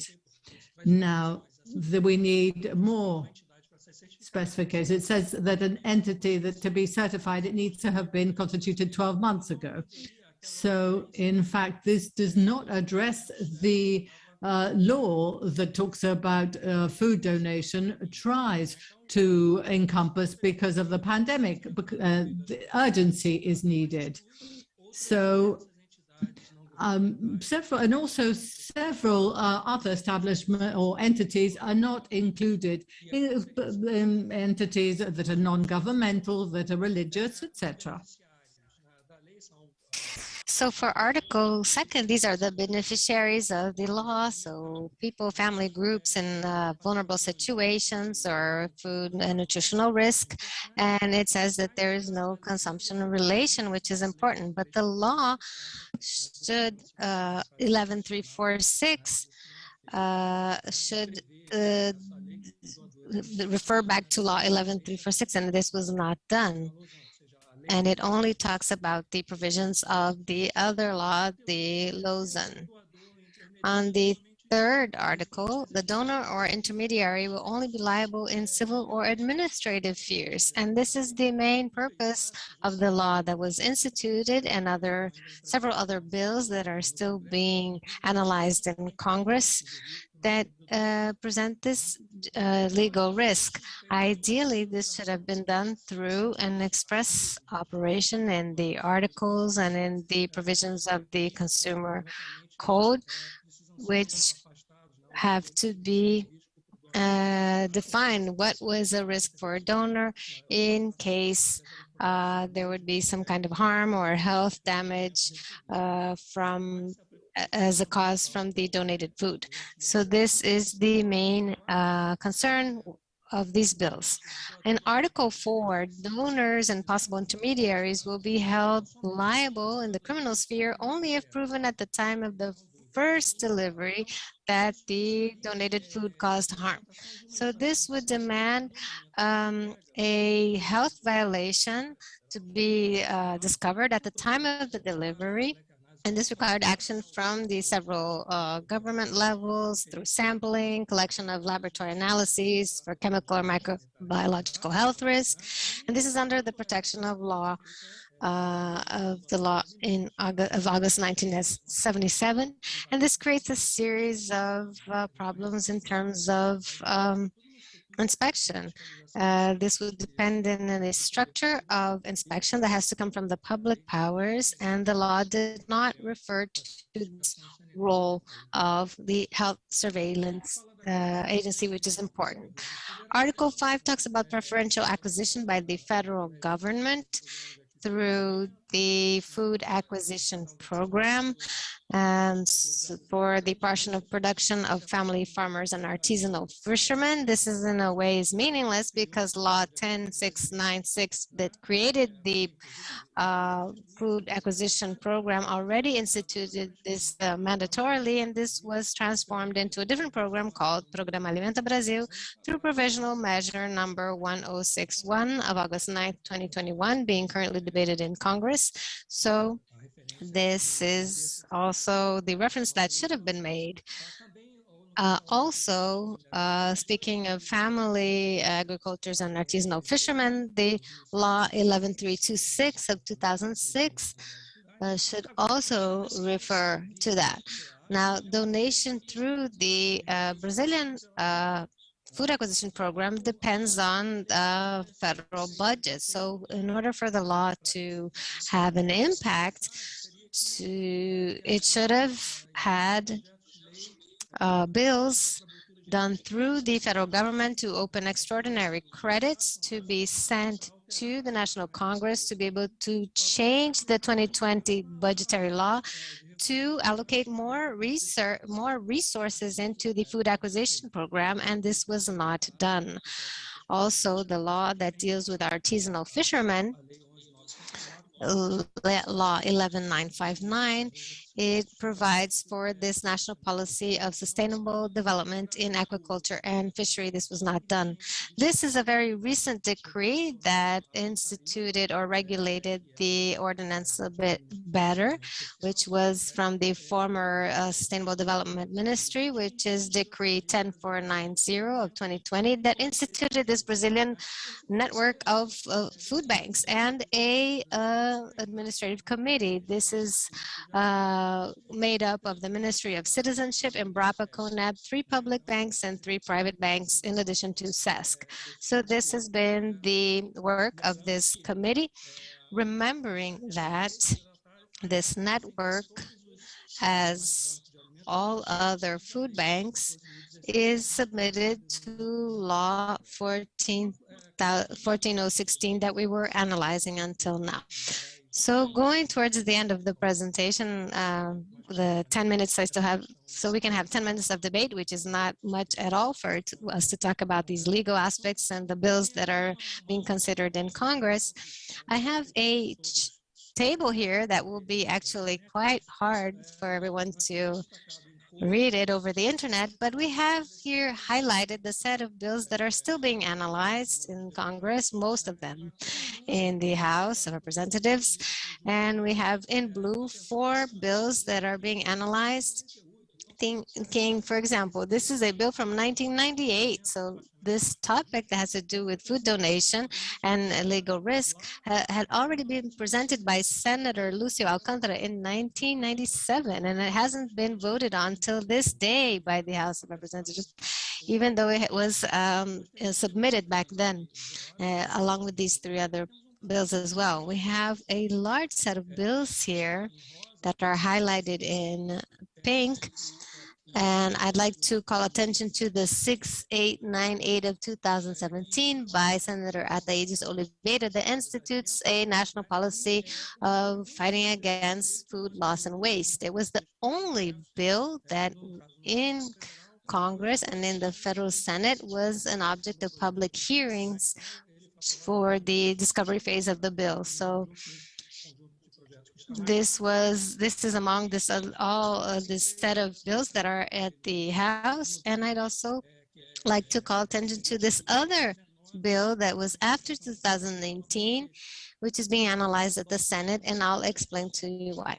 So the set of bills that is highlighted in pink that are being analyzed in Congress, they have 2 substitute bills approved in 2 different committees, but they still have to be submitted to the Commission of Justice and Citizenship Constitution. So since we already have a law, I'd like to call attention to this bill of Senator Nogueira, because the substitute bill that was proposed by Senator in the Agriculture Commission, it changes completely the law 14016 in bringing a series of provisions that actually perfect the regulatory framework of food waste. So everyone should take a look at the bills that are being discussed in the House, and also this substitute bill that are being analyzed by Senator Sergio Petecão, presented by Ciro Nogueira, and this requires a lot of political articulation in Parliament and also among the different civil society organizations in order to define which is the text that will actually bring to this legal upgrading and perfecting. So thank you very much, and I will be available for questions. Thank you so much, Marcus.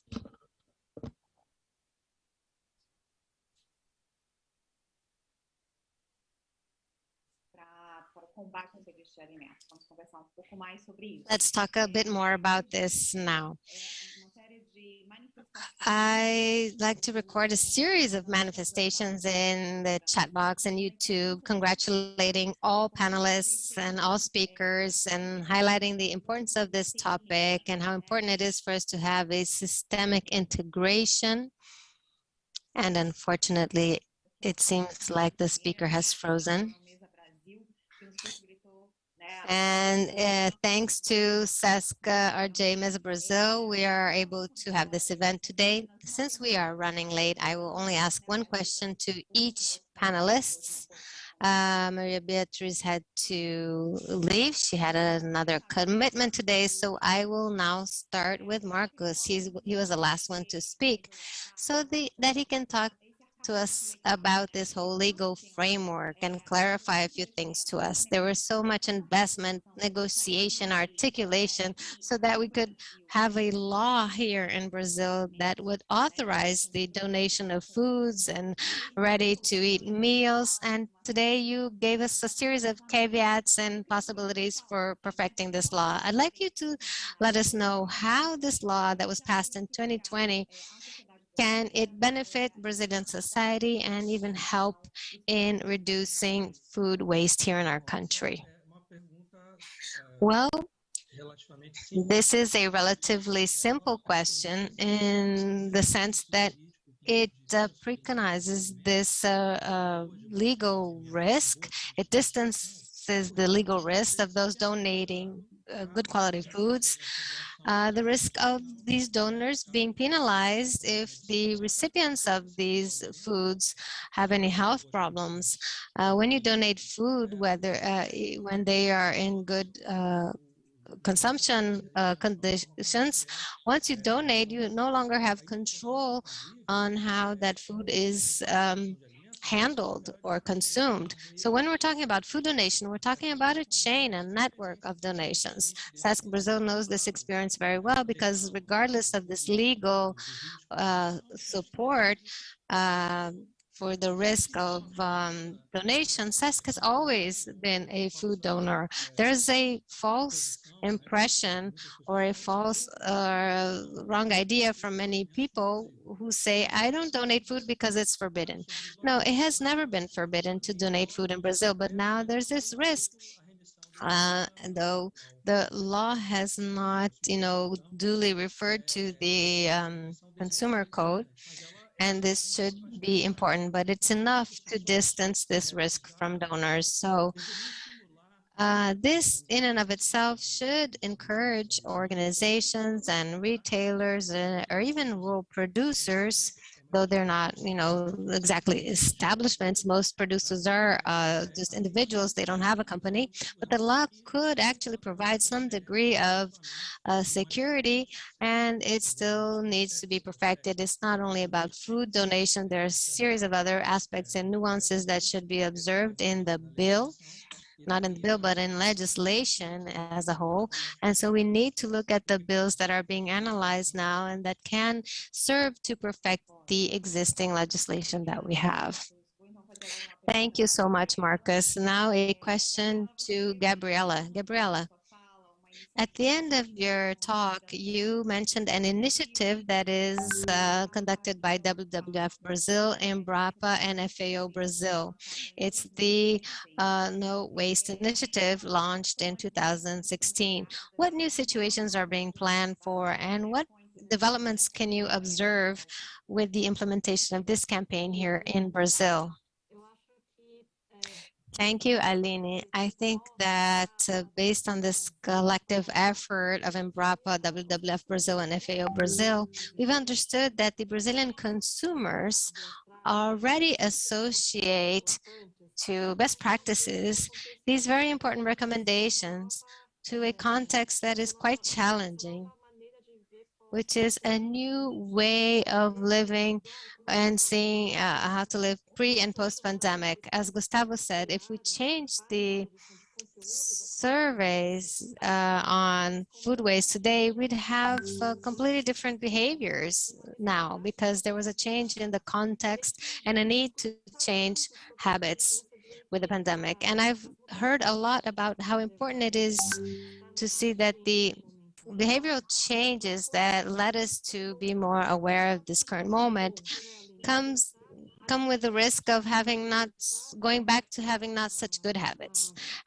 that promote waste and don't take advantage of the opportunity of having had such an essential change in our society in which we should be adopting these new habits. So the new cycle of the No Waste campaign is to co-create this, based on the different regions and the beautiful work that Embrapa does as well. And I think we can, work together here in Mesa Brasil on the importance of understanding characteristics of each territory, each region in Brazil. Look at the health food guide, the typical foods in each region, their seasonality, and in such a beautiful campaign that we're sharing, we want to find ways to include and regionalize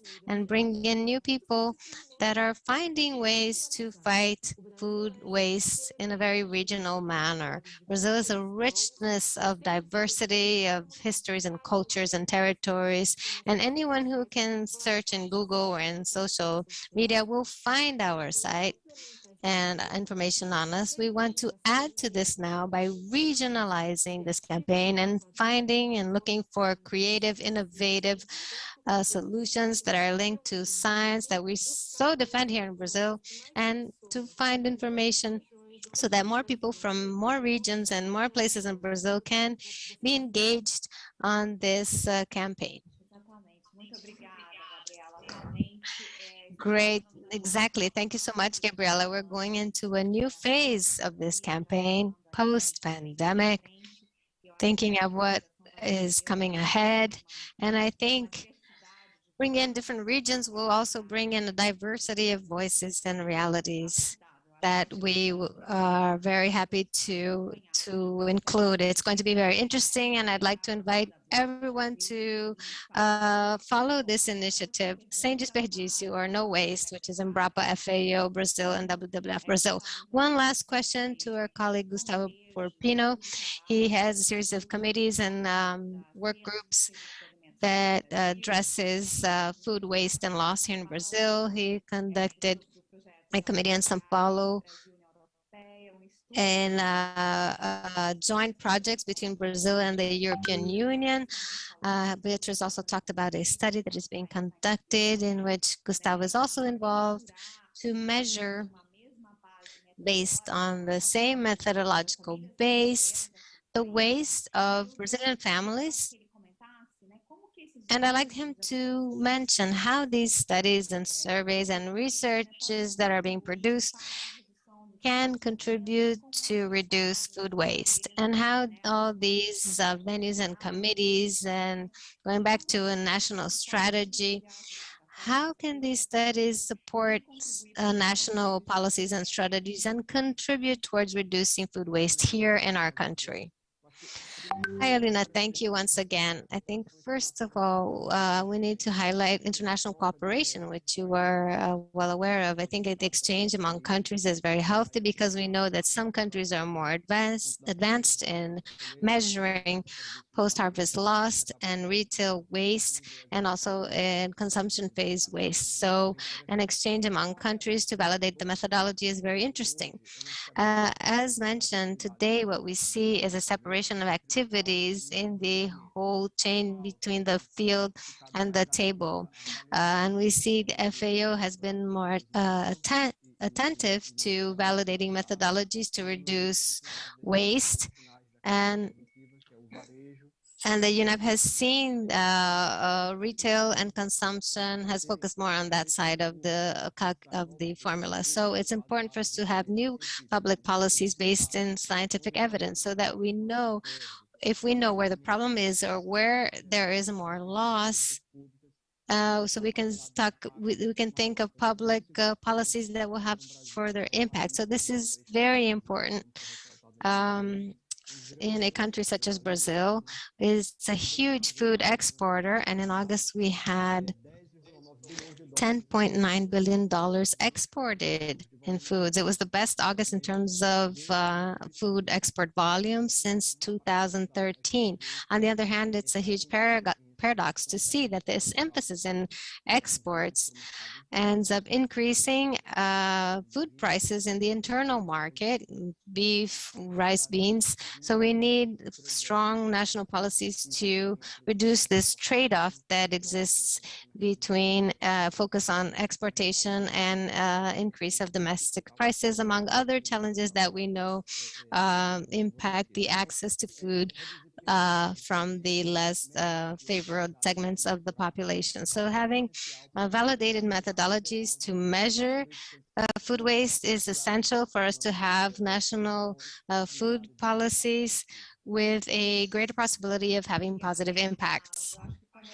Thank you, Gustavo. I think, like Marcus stresses in his talk, this is a complex subject and we could spend hours talking about it.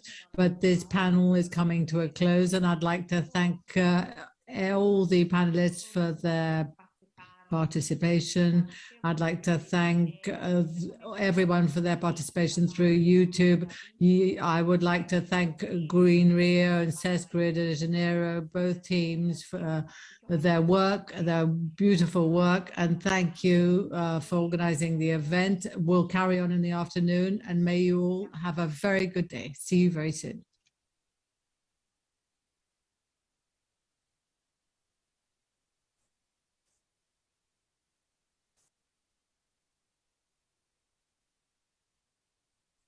Oi, pessoal, antes da gente encerrar essa primeira parte, quero agradecer. Right before closing, I'd like to thank Aline, who moderated, and all our participants. We'd like to tell everyone that there's something new this year, the new edition of the Mesa Brasil Sesc RJ book, recipe book. There are new recipes that include flavor, innovation, and an integrated approach to making use of food.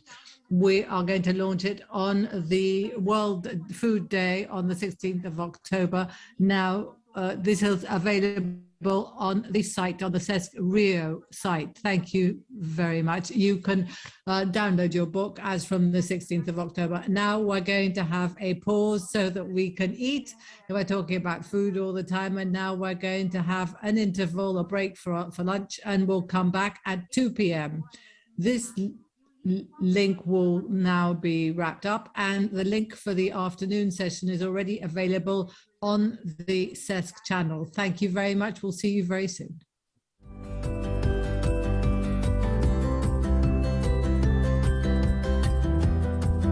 Eu tenho fome de cidadania. Eu tenho fome de ajudar. Eu tenho fome de fazer a diferença. Eu tenho fome de levar esperança.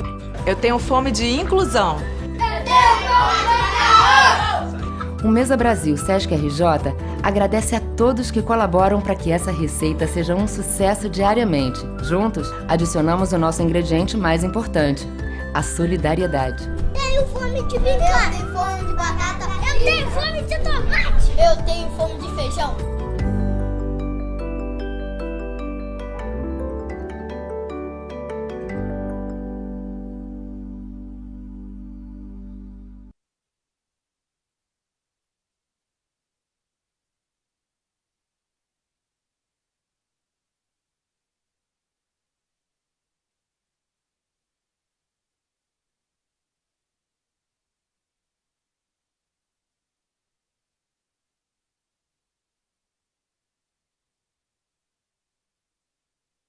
Thank you.